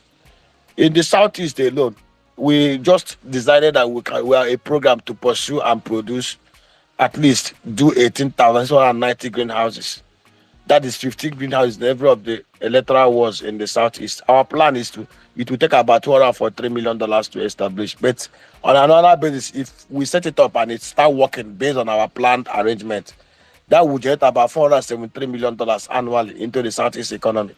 But why are we doing it? We are only doing it for those that are in gated environments. And then, but of course, the cost of getting an environment and providing borehole for yourself to be able to do your cost will be more expensive than in Netherlands, because most of their greenhouses are in the open field. They are not setting up the greenhouse. There is no fencing anywhere because nobody is going to tear their nets.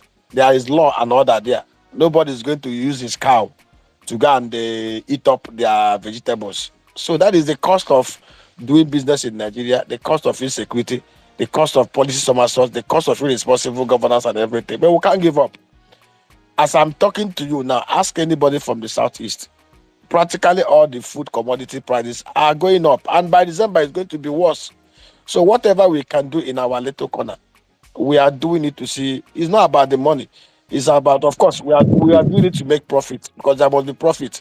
But we are doing it in a way that will reduce the cost of food commodities. Why not being Shylock? Somebody called me and drew my attention to videos circulating on the social media. Many women, they will show you the pepper they bought. In fact, one of a lawyer told me a story, one young lawyer. He said he went to the market to go and buy tomato. He saw 4 tomato 1,000, 8 2,000. The guy said if he uses 2,000 to buy the tomato, what will he use to cook the tomato with?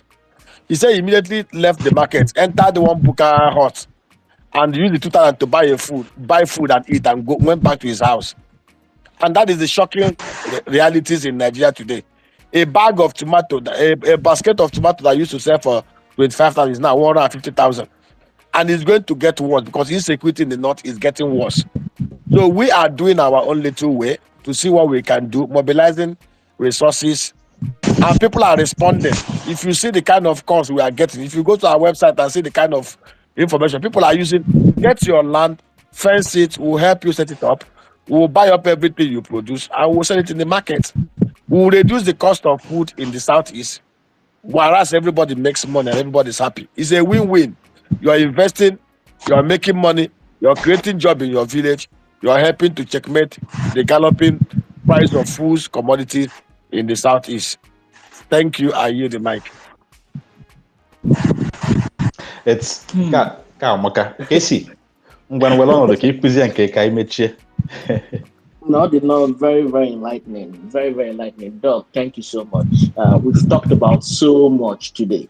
No, I didn't give video. No, it's all he summarized the whole thing, but it's been very insightful. So in any night we talked, but no, again, information sharing, not the more important, but what you do with the information is also more important. I have to go and doc on our system where he said they can help you set it up. Not only that, they can even help you manage it. They only charge you a 20% fee, right? So again, opportunity. On the interested. These are conversations you can have with friends, partners, even family relatives. Who know, mama, is this a venture you guys want to be a part of and partaking? A lot of things have been answered. One thing that stood out was the fact now we still need a lot of political engagement. We feel like it boils down to the government. So I need the government in one way or the other to be able to liaise and collaborate together to make some of these things more feasible for us. Whether more government to provide the security or more government to infuse the capital, but we need them to be able to make that work. But thankfully, we have something we're looking forward to with the collaboration Abia State. So hopefully with time, I feel some of the results of that, then Amauzie, how can we then find a way to translate this in all of the other states anyway within our region? And then the other important thing, I hear this all the time. The comparative analogy and I want to landmass this and this. But the truth, the question has been answered. It's not really about the landmass. Value is not just money. Values, can he with it? What have you derived from it? Because that's what value is. Value is simply utility derived from something. So when we go down, it means nothing if you don't derive anything from it. So thank you again so much for the wonderful conversation, for the insights, for the knowledge. Hopefully this means so much to everyone that participated. And we look forward to having you guys next week. Back to you, Chuka. This brings us to the end of today's episode of the MONI Show. It's been a very, very, very, very rich conversation. As usual, we've been here with our brother, son of the soil, Dr. Nnemeka Onyeka Obiariri. He has given us so much, and he still has so much to give. It's just that I like I manage that time, and we are very happy that we're able to close by 11 p.m. today, just 3 minutes past the time. And Casey, if I try today, this is a miracle.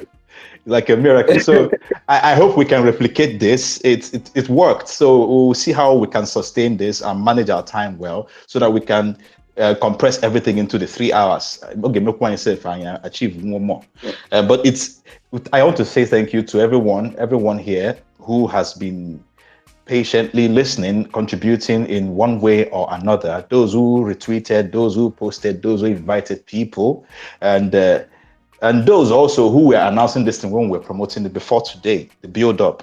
We appreciate you. Doc, we appreciate you so much. We cannot pay you.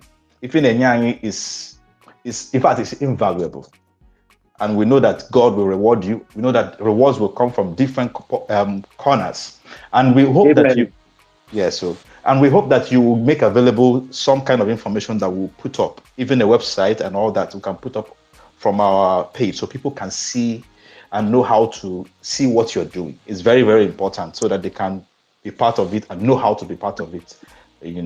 I want to ask everybody here, Biko, follow this account, follow this Twitter handle if you're not following us yet.